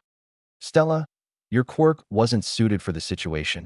A true hero would save someone by all means, so don't even try to use that excuse. As I was glaring at him, the other heroes looked down in shame while the crowd was cheering after hearing what I said. I walked into the crowd to lose the hero and finally go back. I'm finally home, what a day. Stella, Icky, I'm home. Icky, hey Stella, I'm in the kitchen. I went to the kitchen and saw Icky cooking. I was surprised. Not because he was cooking, but because he had a cat sleeping on his head while he was cooking. And it's fucking adorable. Stella, Icky, why do you have a cat on your head? I asked while blushing from the cuteness. Icky, well, you see. Flashback. Narrator POV. We see Icky with a bag full of groceries walking back home. As he was walking, he heard a meow. It was a small sound, but his earring is really developable. He was heading to the sound, and when he arrived, he saw a white kitten in cardboard. Icky, hello there, little cutie. He said to the cat. The cat looked at Icky as if she understood him. He started petting the cat, and she purred happily. Icky, you're so cute, and it seems you don't have parents. Do you want to come with me? He asked the cat. He wasn't expecting a response, but rather a sign. As a sign, the cat jumped on his head and sat on his hair. Icky, I take that as a yes. He said happily. He started to walk home while searching for a name for his cat. Icky, so I checked, and you're a female cat, so I have to give you a cute name. What about Yuki? It means snow, and you're white, so it fits. The cat purred as a response. Icky, okay, so Yuki it is. I hope Stella won't be mad for bringing a cat home. Flashback end. Stella POV. Stella, so that's why? Icky, yes, so are you mad? Stella, no, in fact, I'm happy that you brought her. If you didn't, I would have beat you up. Icky, I see. Dinner is ready, so let's eat. We are now in our bedroom, and Yuki is sleeping on the couch in the living room. I explained to him why I was late. Icky, so you were late because of that? Stella, yes, sorry. Icky, that's okay, but I'll have to punish you. Stella, huh? Icky, what? You were late, so I have to punish you. He said in a seductive tone. Damn, his voice is getting me turned on. Icky, but it will be a new punishment. This time I'm going to punish your back in trance. Stella, wait, what? Icky, you heard me tonight. We will try something different. I get a feeling that I won't be able to walk tomorrow. Today is the day. Today is the UA entrance exam, the first step to becoming a hero for our main character. It's the morning and Icky's sleeping on his back and Stella is hugging his arm. The door of their room suddenly opens and a little girl jumps on the bed and starts to wake Icky up. Daddy wakes up. Icky, 5 more minutes. You have your exam today, Mommy, you too. Then Icky and Stella woke up and saw the little girl with white long hair and cute cat ears. Icky and Stella hug the little girl and say, Icky/Stella, hello Yuki. The girl known as Yuki smiled and answered, Yuki, hello mommy, daddy. Now you may wonder how the fuck did they get a daughter who is 6 years old. To understand, we'll have to go back in time. Flashback 5 months ago. Icky POV. It has been 4 months since I adopted the little kitten, and I must say, she's weird. Not weird in a bad way, but sometimes I feel like she understands what I'm saying, like she knows how to speak, but it's impossible since it's a cat, right? Right now I'm alone with Yuki while Stella is away to buy some stuff. I'm on the couch, and the kitten is on my lap while I'm petting her. Icky, you're way too cute, you know that, right, Yuki? I asked the kitten. I wasn't expecting an answer, but then something happened that freaked the shit out of me. Yuki, thanks, daddy. The kitten answered, so she's talking. She's talking? Icky, what the fuck? Yuki, daddy, don't scream. Icky, how do you want me to not? You're a cat, and you're talking. Yuki, I'm not really a cat. Icky, what now? Yuji jumps off his lap, and suddenly a light appears around the cat's body. Once the light died, it revealed a cute little girl with cat ears. Icky, okay, now I need an explanation. Yuki, you see, my quirk is called cat change. It's not powerful. I can just transform myself into a cat, and I have cat ears when I'm in my human form. When my quirk manifested, my parents abandoned me because of my ears. They are people who hate mutant quirk, so I wandered around the streets in my cat form since it's easier to survive that way. Then you found me, and it was the best moment of my life. Every day has been filled with joy, so I decided to show you my real form because I thought you'll still love me. She said while looking down. So that's why? Like me, she was treated harshly because of her quirk. I'm sorry you have to go through something like this. I then stood up and went to her. She was still looking down. Yuki, please God, if there is one, please I beg you, I want him to still love me. I then hug her, and she seemed surprised. Icky, don't worry, I won't abandon you. I'll still love you as my daughter. She then cried and hugged me back. Yuki, thank you, Daddy, thank you, thank you. Flashback end. Narrator POV. Now, Icky, Stella, and Yuki are in the car's direction UA. Yuki is with them since they couldn't let a 6-year-old girl by herself. They arrived at UA. Yuki went with Stella since she's taking the recommendation thanks to her father, but Icky refused it cause he wanted to prove himself. Icky POV. So this is UA, the entrance is big. Well, it's not the moment to think about that. Right now I have to pass the exam. As I was walking forward, I saw a girl who was about to fall, so I quickly rushed to her and grabbed her before she fell. Icky, you should be careful next time. It would have been bad if you fall right before the exam. The girl blushed and thanked me. Small time skip. Right now, I'm taking the written exam, and I should say I'm disappointed in you, Uncle Nizu. I thought it would have been a lot more difficult, but what can I can? I'm as smart as him. I finished in 10 minutes and gave my papers to Ectoplasm. Ectoplasm, do you give up? Icky, no, I finished. Then I went to the auditorium for the speech before the practical exam, and obviously I'm alone. That was the case until someone came 20 minutes after me. I was surprised to see someone so soon. The person looked at me and a shocked look on his face, and he approached me and sat beside me. Icky, hello? I tried to greet him, but he was silent until he spoke. Are you from a demon slayer family? He asked in a calm tone. Wait, how does he know? I should be the last one unless. Icky, yes I am. There is no point in lying. I know that he knows. He smiled at me. I'm glad to meet another demon slayer. Icky, wait, are you saying that you're a demon slayer? Yes, my name is Ju Tomioka. My ancestor had the same name, and he was the water pillar of the generation who defeated Muzan. Icky, oh my god, I'm so happy to meet another one. I thought I was the last, but wait, how did you know I was one? Since your ancestor was the water pillar, does that mean you mastered water breathing?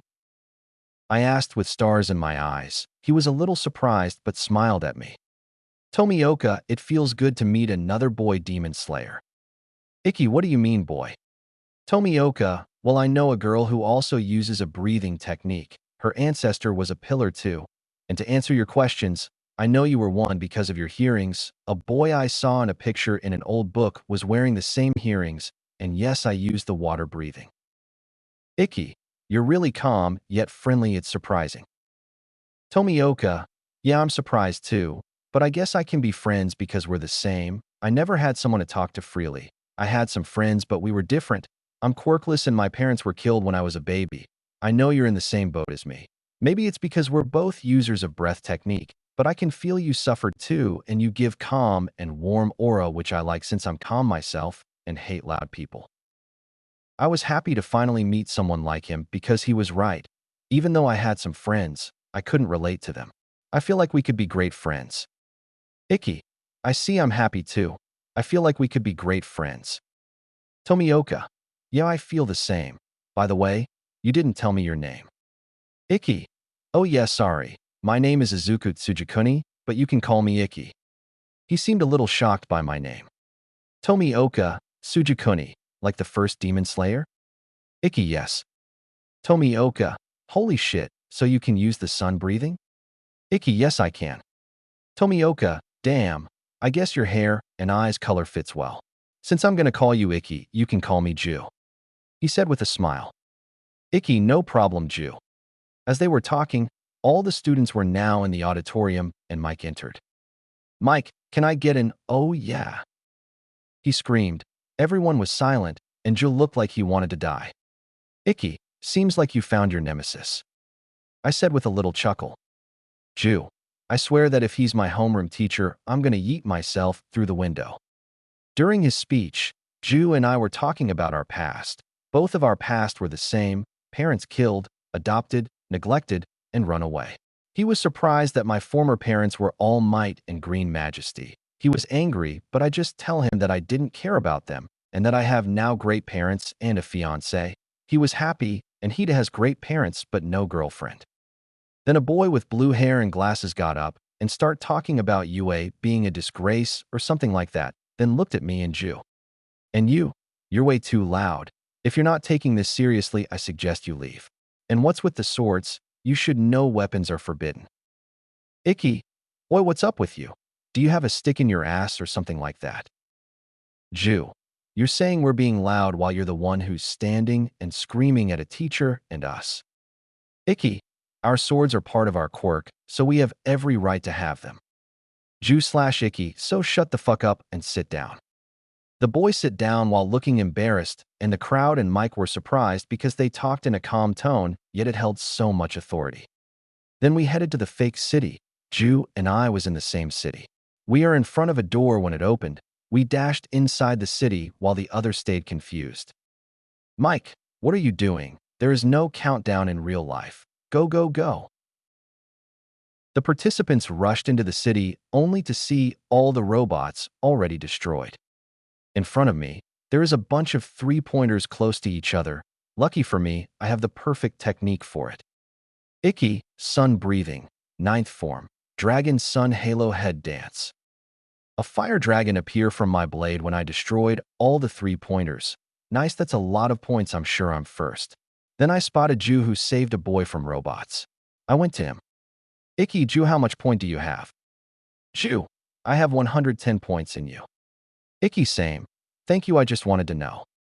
I then went in another direction, so we were both first, but I know from the UA Sports Festival that the first place will have to do the speech in front of everyone, and I want you to do it.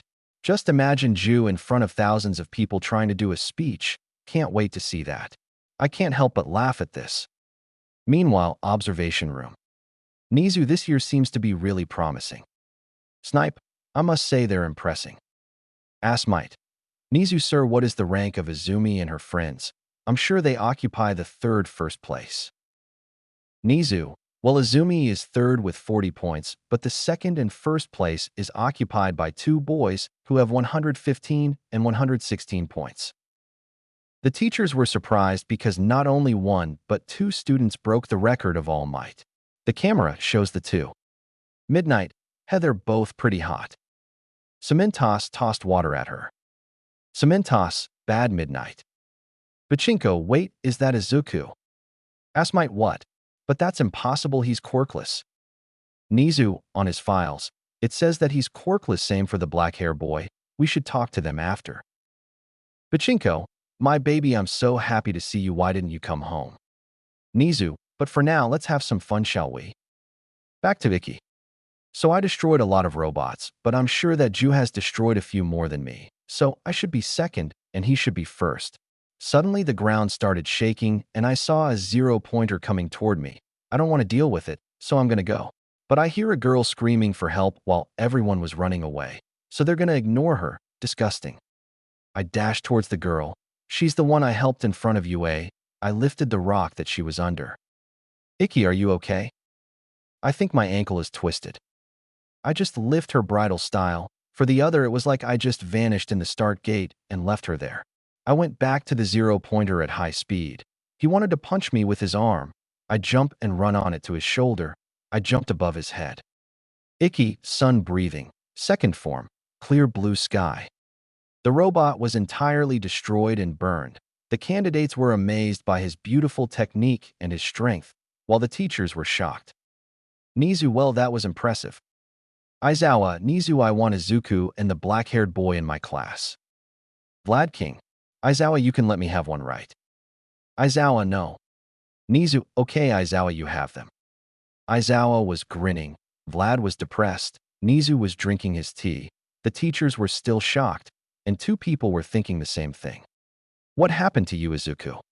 Back to Ikki. Phew, finally it's over. Can't wait to see Stella. Speaker, Sujikuni Izuku and Tomioka Ju is requested to the principal office. Oh fuck. And so, I went to the teacher. On my way I met with Ju. I'm sure they're going to question us about our power. We arrived at the office. I knock and enter, only to see Nizu, Aizawa, Asmite, Bachinko, Shoto, Shoko, Izumi, Katsuki, and Katsumi. The girls started to cry and try to hug me. I dodged them and seat down in front of Nizu. Inko, why are you dodging a hug from your mother? Ikki, because you're not. Inko WH. Ju, could we start? I want to go home. Everyone glared at him but me, Nizu, and Aizawa. Ikki, I agree with him. Katsuki, what did you? Nizu, Bakugo, don't talk. Katsuki glared at us, but shut up. Ju, so why are we here? Nizu, well, you see, on your files, it says that you are both quirkless, but you still managed to destroy the robots with those blades of yours. Why's that? Ju, I can't answer. Ikki, same. Asmite Sunyu. He shut the fuck up as I glared at him with so much killer intent that he started to shake. Ikki, do not ever call me that. You never were my father. My tone was calm yet cold. Aizawa, what do you mean? Ikki, I mean that these dumbass never adopt me. They just took me without doing any paperwork. Everyone was shocked, but just since I already told him. Nizu Yag. Ikki, like I said, they didn't adopt me, so my legal isn't Yagi. It's Tsujikuni, my mother's name. I have the papers to prove it. At this point, Inko and Izumi were crying. Aizawa, you're so dumb, he said while looking at All Might and Inko. Nizu, I see. I'm sorry for that, Tsujikuni. Ikki, Nizu sir, I still consider you and Aizawa as my uncles, so don't be so tense. You can call me Ikki if you want. Aizawa and Nizu sighed in relief. Nizu, so Ikki, where were you? I then proceed to tell them how I moved to France and how I was helped. I didn't tell them about my breathing technique. I just said that it was something different from a quirk. Nizu, I see, so you found parents that love you. That's good for you. Ikki, can I go now? My fiancé is waiting. Katsumi and Izumi flinched at that statement. Katsumi, what are you saying? I-chan, I'm right here. Ikki, bitch the fuck, I'm not talking about you. Katsuki, Deku, I'm going to kill you. Before Aizawa could react, I appeared behind him and chopped his neck. Ikki, if that's all, I'm going home. You're coming, Ju? Ju, behind you. Asmite, hold on son, I never agreed on you having a fiancé. He tried to grab me, but Jiu hit him in the solar plexus. Ju, you're really annoying, so shut the fuck up please. Izumi, Oni-chan, please, I'm sorry, forgive me, and come home. Ikki, first don't ever call me that. I never was your brother, and I'll never go back with you, bitch. Izumi, Katsumi, and Inko are crying like bitches. Asmite is on his knees trying to catch his breath. Shoto and Shoko are in front of me, and they bowed. Shoko, we're really sorry, we should have to help you, and don't hurt you. Ikki smiles, it's okay, I don't hate you. You were always holding back and never really hurt me, so I forgive, but try to do something like this, and I'll break all of your bones. Shoto/Shoko, got it. Nizu, Ikki, before you go, may I ask who is your fiancé? Ikki, her name's Stella Vermilion. Nizu, oh, so she's the one who took the other exam. Ikki, yes. Nizu, I see. Well, tell her she passed. She'll be in class 1A along with you and Tomioka. Ju, good thing I'm with you. Ikki, yeah, that's great, now we should get going. Do you want me to drop you? Ju, with pleasure. And so we finally left the office. What a tiring day, and it wasn't because of the exam. 1 week has passed. It was peaceful, The couples received their letters saying that they passed. Well, they already knew, but still. Ikki was second and Ju was first place. He was so happy he couldn't wait to hear Ju's speech at the festival. Ju met Stella and Yuki. They became friends, and Yuki started calling him uncle. Right now, Ikki and Stella are on their way to Class 1A. Stella was wearing the whole uniform, whereas Ikki was only wearing the shirt, without the tie, without the blazer, and with the first button undone. Yuki was with them.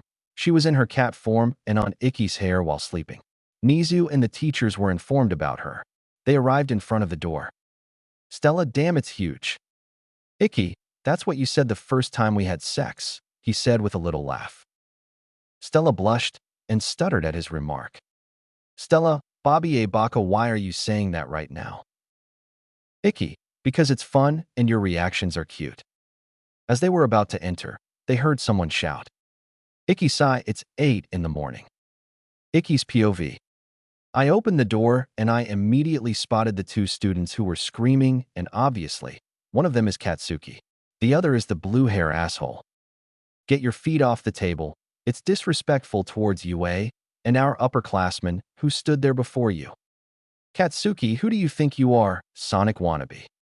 Ida, my name is Tenya Ida, and I came from semi-private academy. Katsuki, an elite. I'll be having fun while crushing you.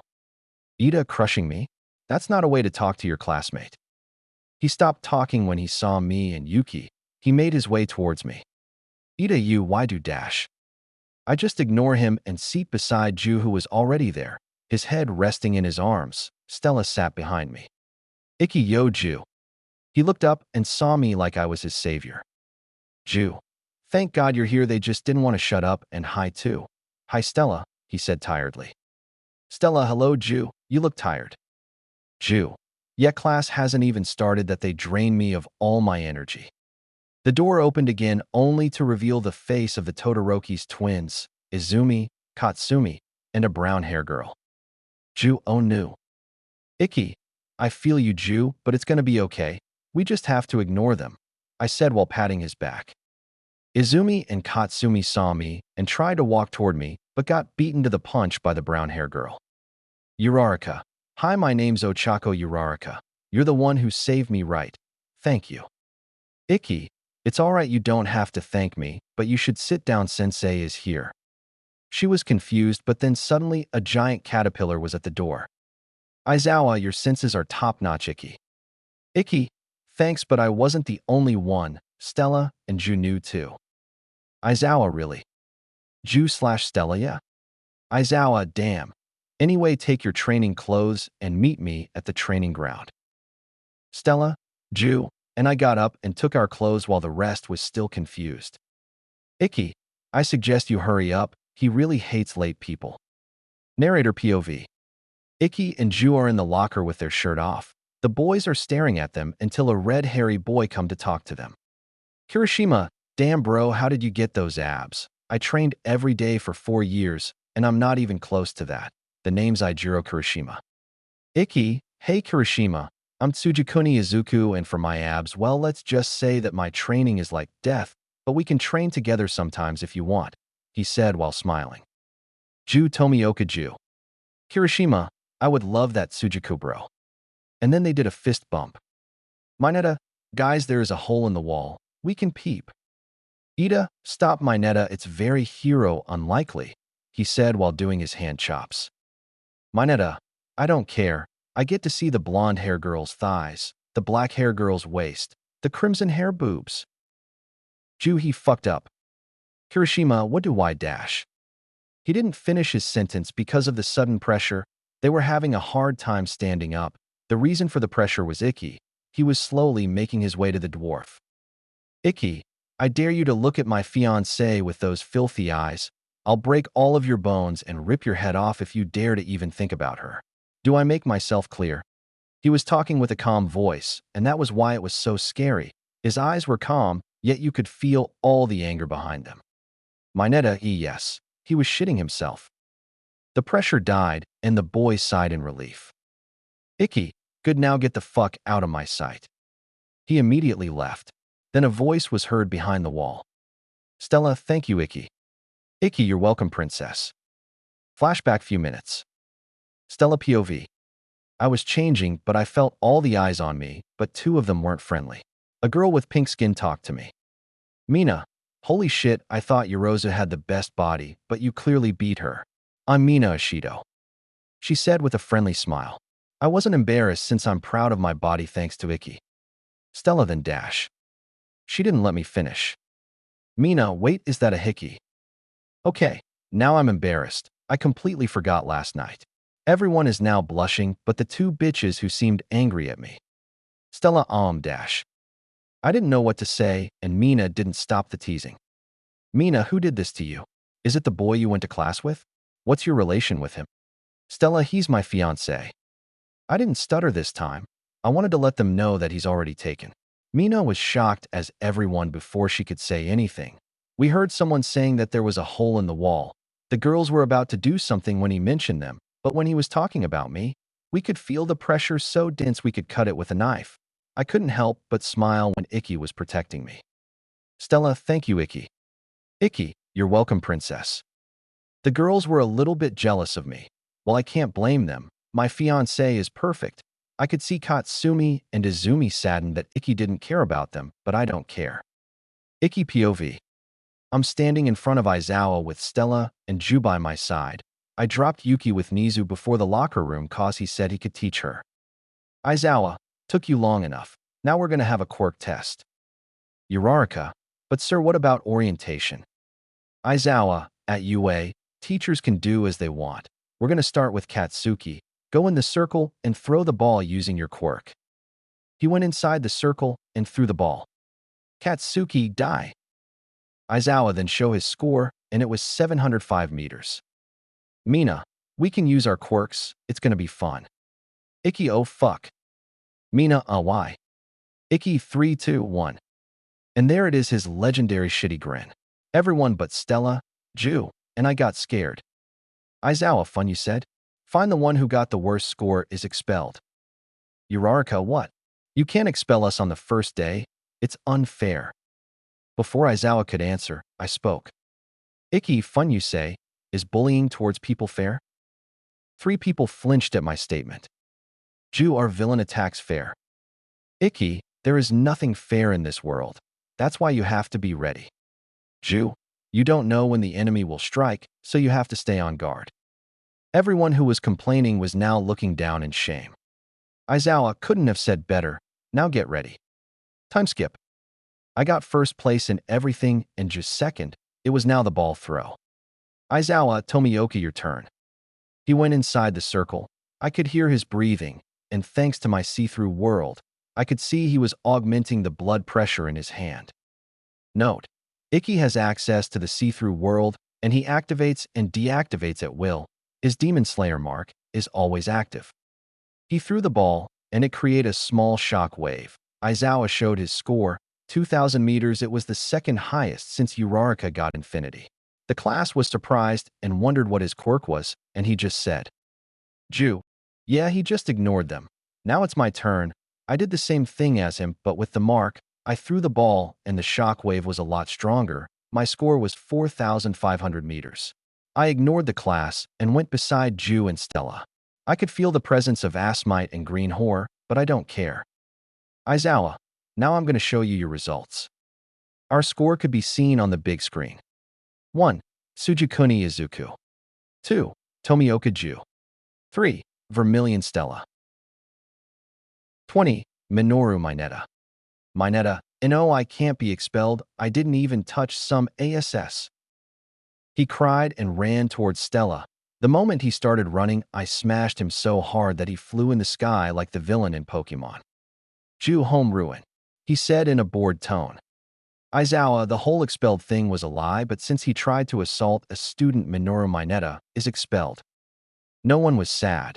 It's only been an hour, but they already knew Mineta was a pervert and a degenerate. It's on this note that our first day at UA ended. It wasn't great, but I guess it wasn't bad either. Time skip. Stella and I made our way to Nizu's office to pick Yuki up. Ju had already left since he was tired. Sadly, we met Asmite and his wife. Asmite so dash. Ikki ahem. Asmite, Sugakuni, me, and Inko need to talk to you in private. Icky, no, I don't want one for all. The two of them were shocked. Inko, how dash? Icky, it doesn't matter. My answer is the same now. Move, I need to get my daughter. Inko can dash. Stella, no, you can't see my baby. You have absolutely no right to, she said sternly. Inko got angry. Inko, it has nothing to do with you. Icky, it does. Yuki is my daughter. Stella is my fiancée, so she's her mother. Now get lost before I make you. Inko cried, but we didn't care. We passed them and continue our way. Really, what a bad day. The only great thing is that I'm with Stella and Ju. We see the students waiting for their hero class. Icky, we have hero class next, right? Stella, indeed. Icky, sigh, it's gonna be tiring. Ju, I feel you, bro. Stella, why?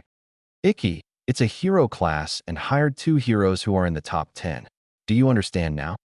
Then it hit Stella in the face. Her eyes widened upon the realization of what was coming to hit them. Stella, sigh, it's gonna be tiring. Ju, see. Stella, by the way, since my Neto was expelled, do you think someone's gonna take his place? Icky, I think so. It would be weird to let an empty spot. Ju, I don't know why, but I have a bad feeling about this. Then Icky smelled and heard people, 3 people, in fact, 2 adults and 1 teenager. Icky, they're coming. The door suddenly opened, revealing 2 grown-ass bitch. All Might were coming through the door like normal people. Inko, honey, it's not normal. The class got excited at the sight of the 2 pro heroes. Mina, oh my god, it's All Might. Kirishima, so they're teaching this class, so manly. Azui, isn't that his Silver Age costume? All the class was getting fired up except for 3 people who were clearly disgusted by them. They were known as Stella Vermilion, Sujikuni Icky, and Ju Tomioka. The heroes were saddened by this sight, but get their hopes high as they saw Icky raise his hand. All Might, yes, young dash. Icky didn't let him finish. Icky, could you hurry up and introduce the new student, please, who is waiting outside the class? All Might had a surprised face, and the class was confused until a girl with black and purple hair tied with a butterfly hair clip entered. Era, it seems that Ju wasn't joking when he was talking about your sharp senses, Tsujikuni. Ju saw who it was and immediately put his head on the table. Icky, you know her, Ju. Ju didn't respond and kept his head on the table. Ju, you should respond when someone is asking you a question. That's why people dislike you. An invisible arrow hit Ju in his heart, while Icky was trying his best to keep his laugh in control. Ju finally looked up and said, I'm not disliked by people. Era, I'm sorry, it seems that you didn't realize that besides Tsujikuni and Vermilion, no one likes you. Ju, once again you're wrong, you like me too. Mina, I ship it. Asterisk, blush asterisk, ma, you're not wrong. I should introduce myself. My name is Shinobu Kocho. I like taking care of people and I hate bad people. I must say I hate 3 people in this class and a few teachers. She said while looking at Izumi, Katsumi, Katsuki, AM, and Inko. Shinobu, any questions? Ida, why do you hate people in this class? We're classmates, so we should dash. Shinobu, I do not care. It's not because we're classmates that we should get along. And besides, I'm not the only one. Other question. She said while keeping her iconic smile. Mina raised her hand. Mina, you were talking like you knew Tomioka, Tsujikuni, and Vermilion. What's your relationship with them? She asked in her full shipper mode. Shinobu, well, Ju is my fiancé. The class was surprised because there was another couple who were getting married. Mina, damn, what's with those people who have fiancés so young? I'm so jealous. Meanwhile, Icky was talking with Ju. Icky, how come you never told me? Ju, you never asked. Icky. Icky gave him a deadpan look. Icky, fair enough. He said and looked back at Shinobu. Ju did the same. Azui, so it's Tomioka who talked about Tsujikuni and Vermilion to you. Shinobu, well, yes and no. He talked about Vermilion, but I already knew the existence of Tsujikuni. Turu, how? Shinobu, let's just say our families are very close. Isn't that right, Tsujikuni? Icky, so she's the demon slayer Ju was talking about, the one who used the insect breathing. Well, she's right, our family was close back then, and she can't reveal our existence. Ikki. Yes, she's right. I can say that there is a strong bond that unites Kocho, Ju, and me, though we never met each other. Shinobu. I couldn't say better, but please call me Shinobu. Ikki, call me Ikki then. Shinobu, with pleasure. All Might. All right, young Kocho, go sit behind Tomioka. She went to sit behind him. All Might. As for today's hero class, we're doing battle training. Two students muttered. Katsuki, battle. Katsumi, training. Inko, but what heroes without their costumes? She used a remote and several suitcases popped out of the wall. Inko, take your assigned suitcase and go change. We will at Gym Gamma. The class took their suitcase. Ikki took his and was about to leave, but Inko tried to grab his shoulder. Sadly for her, his bro stopped her. Ju, you shouldn't try to grab a student from behind. The only ones left were Ikki, Ju, Stella, and Shinobu. All Might Yun dash. Shinobu, Era, I suggest you back off if you don't want your reputation to be ruined. She was still smiling, but it was a scary smile. All Might, well, what are you talking about? Shinobu, I'm talking about the neglect. Inko, howdy dash.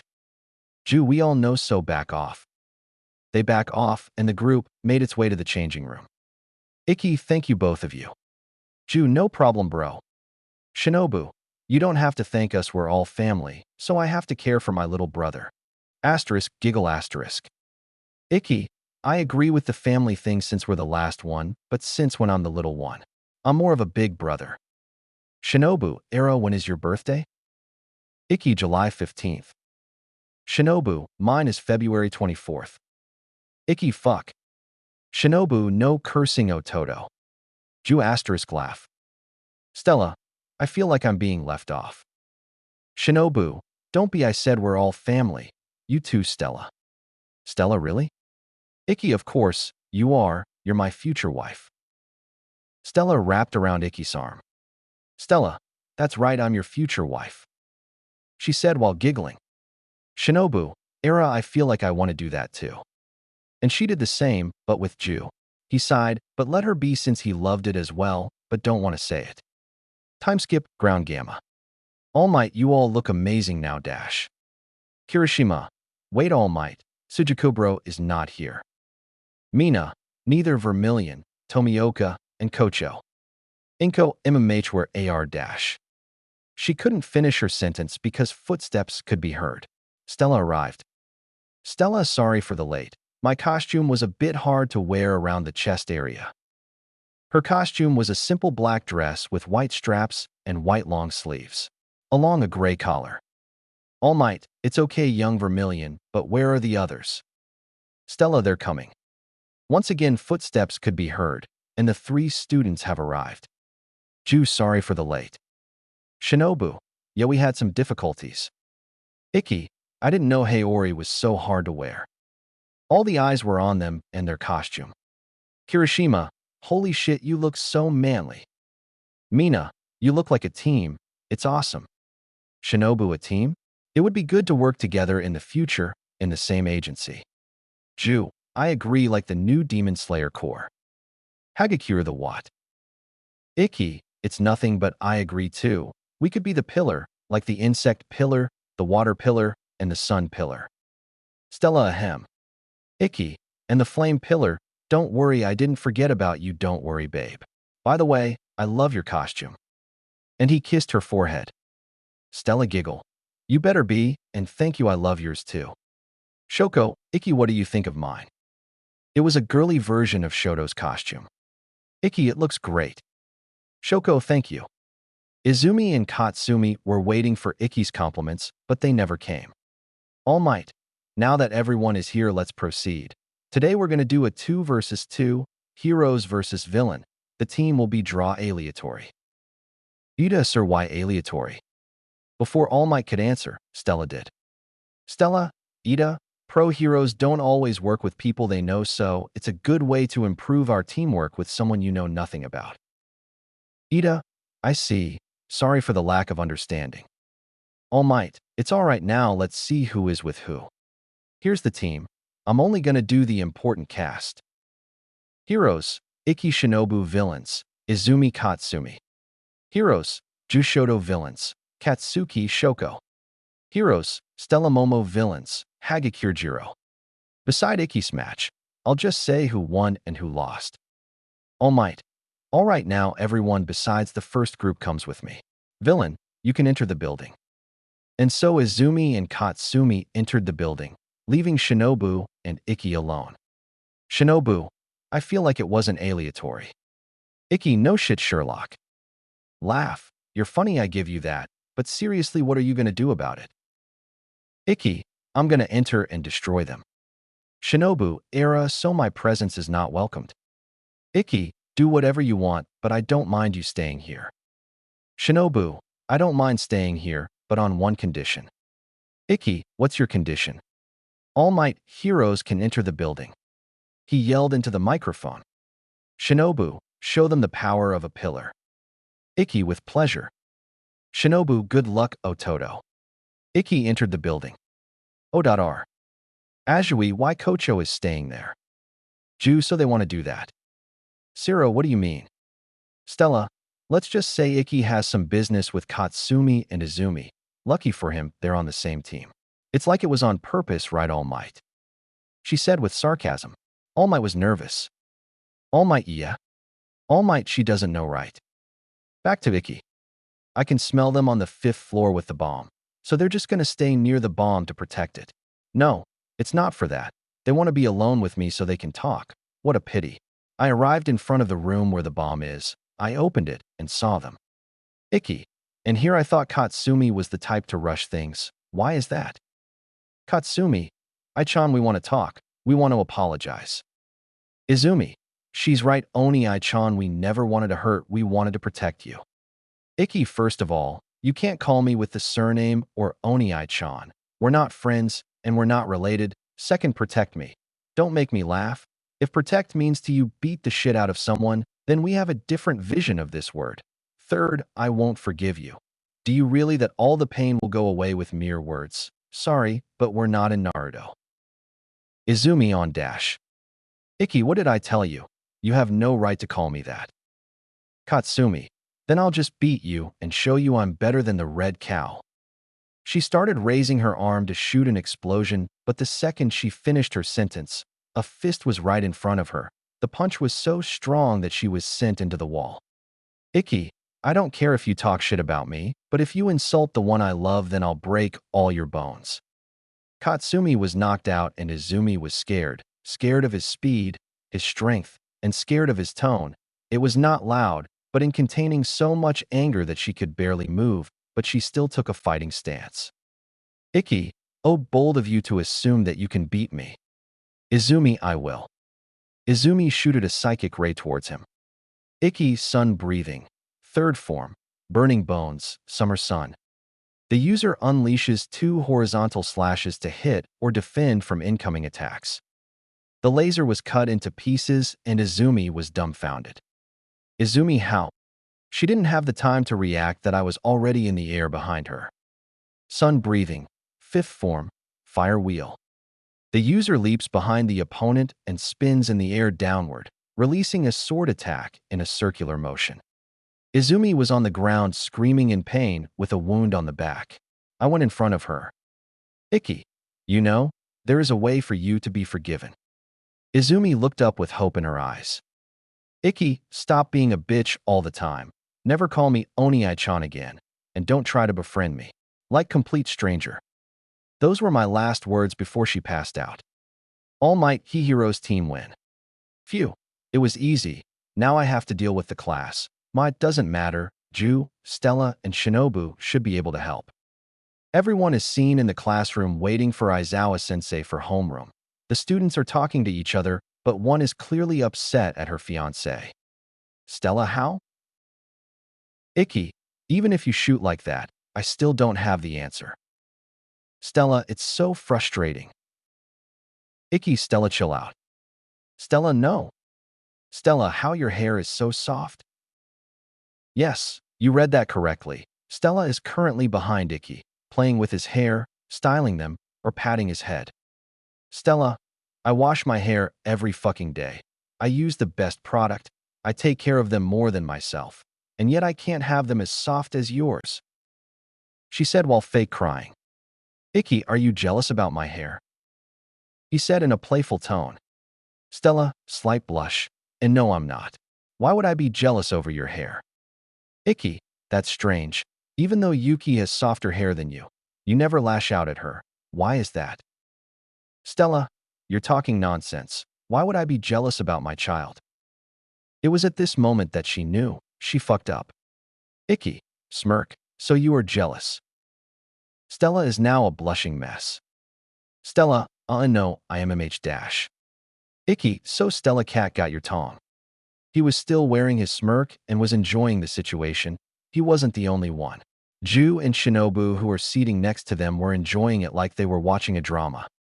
Stella, F5 fine, I'm jealous about your hair.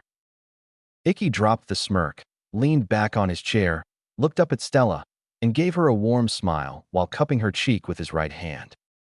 Icky, sorry for pushing you too far. It's just that your reactions are way too cute, he said in a sweet tone. Stella was still blushing, but it was just a little. Stella, pout. How come no matter how much you do that I always blush? She asked, genuinely confused. Icky, that's just how much you love me, princess. He answered with a large smile. Stella, while blushing, smiled and kissed him passionately. Stella, you bet I do. Icky, and I do too. They were about to kiss again until they were interrupted. Ida, ahem, I couldn't react because I was surprised, but I can't let you do those indecent acts in school, he said while doing his weird hand chop, but he was still flustered by them. The couple looked around the classroom and saw Ashido and Hagakure simply over the couple. Shoto and Shoko were happy for their bro. Izumi and Katsumi were on the verge of tears, but they remembered what Icky told them, so they shut fuck up. Katsuki was mad at Icky because he made his sister sad. Ju and Shinobu were annoyed because Ida stopped their show. Ju, damn you Ida, it was getting interesting, he said, clearly annoyed. Shinobu, sigh. I agree, I wanted to see more. Stella, you guys love drama way too much. Icky, I agree. I have to make sure you stay away from Uncle Nizu. Ju, you're the one to talk, with your sadistic side. If both of you were to work together, the country wouldn't survive. Icky, fair enough. Stella, you all have to stay away from him. As she finished talking, Aizawa entered the room. Aizawa, all of you shut the fuck up and sit down. Everyone who wasn't at their sit was now at it. Aizawa, I saw your match of yesterday, and I must say, you guys suck at combat, but there are exceptions. Tomioka and Shoto, Vermilion and Yorozu, you guys did good, and you had good teamwork. Keep at it. Yes, sir. Aizawa, Tsujikuni, you had to work with your teammate and not alone. But there were circumstances, so I'll let it slide this time. Next time when you're asked to work with someone, do it, but you handle your enemies perfectly, so it was good. Icky, thanks, sir. Aizawa, the rest, you'll have to work your ass off to reach them, understand? Yes, sir. Aizawa, good, now you all have to do something very important. Kaminari, is it a test? Fuck, I didn't study. Ashido, no. Aizawa, you have to choose a class president and a vice president. The class, finally something normal. Aizawa, glare at them with his quirk activated, shut your mouth. The class stopped talking.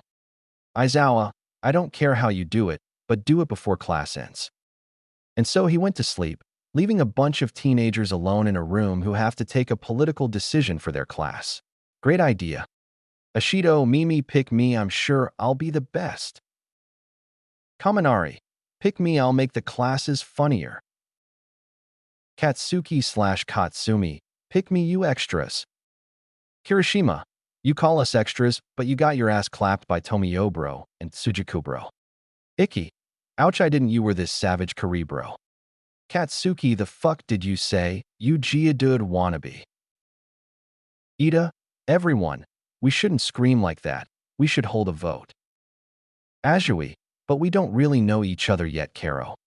Ida, then the one who would be elected will have a lot more credit. The class agreed with him and the vote started. When everyone finished, Ida counted the vote, and here's the vote. Tsujikuni, 16. Tomioka, 3. Katsuki, 1. The rest has 0. Ida, so the class president is Tsujikuni and the vice president is Tomioka. Iki, wait, what? Ju, huh? Katsuki, who voted for them? The whole class raised their hand, including Iki and Ju, who looked at each other and thought the same thing. What a bastard. If you want to know, everyone but Stella, Shinobu, Katsuki, and Iki vote for him. Stella didn't because she knew Iki didn't want to, Shinobu wanted to tease Ju, and Katsuki, you know why. Iki, Stella, and Shinobu voted for Tomioka. Iki for the same reason as Shinobu and Stella, just because why not? Iki, as the class president, I nominate Ida to take my place. No way I'm doing that. Ida, huh? Iki, like I said, Ida, you do it. Ida, oh hey. Ju, same for me, I nominate Yorozu. Yorozu what? Ju, you heard me. Yorozu, huh? Okay, I guess. The bell rang, and it was finally time for lunch. Ju and Shinobu went to the cafeteria to take place, and Iki and Stella went to pick up their daughter, who is with Nizu. They also have to make sure she doesn't turn like him. The three of them made their way to the cafeteria, took their lunch, and sat with Ju and Shinobu. Yuki, hello, Uncle Ju. Ju, hello. Shinobu, Ju, aren't you going to introduce me to this cute little girl? Who is she, Iki? Asterisk explanation.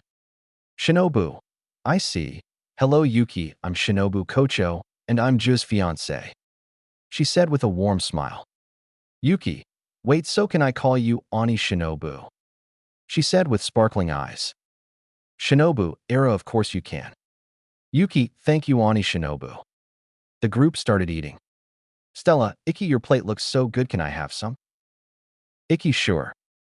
He took some meat with his chopstick and Iki saya. She tasted his meat and was interrupted by an alarm. Stella, what's that? She was calm, even though the student panicked. In fact, the whole group was calm, even Yuki. Iki grabbed a student. Iki, hey, what's going on? Random. It means that someone infiltrated the school. It's the first time in 3 years. He said, clearly panicked. Stella, should we follow them? Shinobu, I guess. They follow the rest of the students, but soon the path was blocked. Iki heard a bunch of reporters and weird noise outside. Iki, a crumbling wall. How? A quirk? Is it how they introduced themselves? As he was thinking, Ida took care of the situation. Izawa, settled down. Just to inform you that we're going to the USJ, so get up, get change, and go to the bus. Ida, weird movement. Class, we should enter the bus in relation to our position in class. Iki, Stella, Ju, and Shinobu ignored him and entered the bus. Ida, wait, you should dash. Iki, it's not that kind of bus. He stated calmly. Everyone entered the bus and Ida was depressed because it wasn't that kind of bus. Iki and Stella are sitting next to each other. She's resting her head on his shoulder while Iki's head is on Stella's. Shinobu and Ju are behind them and in the same position. It seemed that they were in their own world without caring about anything, but a certain cat addict wasn't buying it. Izawa, so even here, they don't let their guard down. Even if I tried to use my capture gear on them, they would just cut it like nothing. I'm sure they can easily defeat Pro. I wonder who trained them. Thought the coffee addict. The bus ride was chill until the frog decided to open her mouth. Tsuyu Tsujikuni. Iki opened his eyes and looked at Azui while patting Stella's head. Iki, do you need something, Azui? Tsu, call me Tsu. But anyway, I'm a really blunt person and I always say what's on my mind. Iki, okay, Tsu, say what you want to say. Tsu, thank you. So I was wondering, Yagi calls you Oni-chan, Katsumi calls you Aiken, Katsuki calls you Deku, so I was wondering what exactly is your relationship? Iki didn't answer immediately. Meanwhile, Stella opened her eyes because she wanted to see the faces of Izumi and Katsumi. Shinobu and Ju were carefully listening because drama is life. Iki, well, I've known them since we were children. Same with the Todorokis, but let's just say that something bad happened and now I have nothing to with them. Don't get me wrong, I'm on good terms with the Todorokis. But I don't understand why Yagi calls me Oni-chan even though we haven't any parentage link. Not gonna, it's really annoying, but it seems she's way too dumb to understand when I say to shut up. He finished. Izumi and Katsumi were on the verge of crying. Shoto and Shoko were glad because he still see them as friends. Stella was smiling, and Shinobu and Ju try their best to not laugh. Sensing the tense atmosphere, Kirishima decided to change the subject. Kirishima, but bro, your quirk is really amazing. Having fire coming from a sword. Same with Vermilion, Tomio bro, or Kocho. In comparison, mine is lame. Ikki, what are you saying? There is no such thing as a lame quirk. It depends on the user. Stella, he's right, Kirishima. With creativity, any quirk can be really powerful. Take mine for example. At first I was able to summon a sword, but Ikki showed me that I can do so much more. Now thanks to him, I can summon fire and create a weapon with it. Kirishima, damn now if you put it like that. Okay, I gotta train even more and prove that I can be a great manly hero too, exclaimed Kirishima. Ikki, that's the spirit bro, he said with a smile. Aizawa, we're here, he said tiredly. The class left the bus, meet with 13, and entered the USJ. As they were talking, Ikki realized something. Ikki, this sound. As he was thinking, a purple mist appeared and revealed a group of villains, a big bird, a purple mist, and a man with hands everywhere. Kurogiri, I thought All Might be supposed to be here. What the fuck is that? Kurogiri, I don't know Shigaraki. Shigaraki, maybe if we kill some students he'll come, he said in ecstasy. Kirishima, holy shit, you even have fake villains. Aizawa put his goggles on. Aizawa, they're real villains. 13, protect the students. He jumped into the fight. 13-inch Ida, go to UA and inform the pro hero. Ida WH what, but I dash. 13-inch no, but hurry up. Suddenly Kurogiri appeared in front of the door. Kurogiri, I'm sorry, but I can't let you do that. The Bakugos tried to attack him, but were sucked into his mist. With the rest of the students, only Ikki and Ida were fast enough to dodge. Ikki jumped in the air, and Ida ran through the door. 13 used her quirk on Kurogiri, but he used his mist to counter her. Her back is now ripped. Ikki was ready to attack, but Kurogiri disappeared once again. Ikki, fuck. He turned around and jumped into the battle next to Aizawa. Aizawa, Ikki, what are you doing here? Ikki, the students are all over the USJ. Ida managed to escape, but 13 is out. He explained the situation calmly. He was anxious about Stella and his friends, but he knows they're strong, so they're gonna be all right. Aizawa, okay, you help me finish this quickly, then we're going to help the other, understand? Ikki got it. They got into a fighting stance, Aizawa with his capture gear and Ikki with his sword. With Ju, the portal sent him above the water zone. He couldn't land on the ground and was about to land in the water.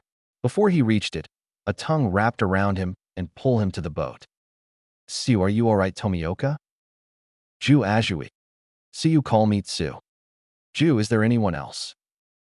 He said, ignoring her last statement. Tsu, nope, it's just you and me. Ju, I see. He said and closed his eyes and opened them. Ju, if you're here, that means they don't know what your quirk is, so they don't have information about us, so we can use that. Tsu, do you have a plan? Ju, yes. I want you to stay here while I'm going in the water. I defeat the villains during this time. You jump off the boat and go to the ground. When I'm finished, you pull me back, understand? Tsu, I don't really like the plan, but I know you're strong. I'll believe in you. But how am I supposed to know when you're finished? Ju, you'll know it. And so he jumped in the water. He was getting deeper and deeper in the water. Villain 1-inch, getting hard to breathe, brat. Villain 2, there is no air in the water after all. Villain 3-inch, you can't move the way you want. Serves you right. The villain moves around Ju at high speed. Ju, don't underestimate me. He thought, still as calm as ever. Ju, where do you think I trained? A demon slayer's strongest weapon isn't his sword or his brain. It's his lungs. If you think that staying underwater is hard for me, then you're making the biggest mistake of your life. He closed his eyes, sword in hand. Ju, not to mention, there are moves that only unleash their full potential underwater. His grip on his sword got stronger. He lifted it next to his head. Ju, the form that can be utilized even when there is no sure footing, generating a powerful vortex with a violent twist of my upper and lower body. He got into a position, and as soon as the villains were a few inches from him, Ju, total concentration, water breathing, sixth form, whirlpool. This form creates a hurricane underwater, creating a powerful vortex, protecting the user and damaging the enemies. The villain was out. Then once again a tongue pulled Ju out of the water and landed him on the ground next to Tsu. It was really impressive Caro Ju. Thanks, now we have to go back to the entrance. And so they made their way back. Once they arrived, they were greeted by a horrible sight. Ikki was smashed in a crater, to a bloody Izawa with his arms broken, Stella and Shinobu barely standing, all bloody and heavily injured, in front of a bird head monster. The bird was about to smash Stella again. Stella, damn it, I can't move, I can't dodge, damn. She screamed in her head, closing her eyes, waiting for the impact, but it never came. In place, she heard a limb getting cut and a loud scream coming from the Nomo. She opened her eyes and saw someone in front of her, with a red Hayari and sword glowing red. Stella, Ikki, she said before passing out from her injuries. Shinobu saw it too, and smiled, before passing out like she allowed herself to rest because she knew everything was going to be all right.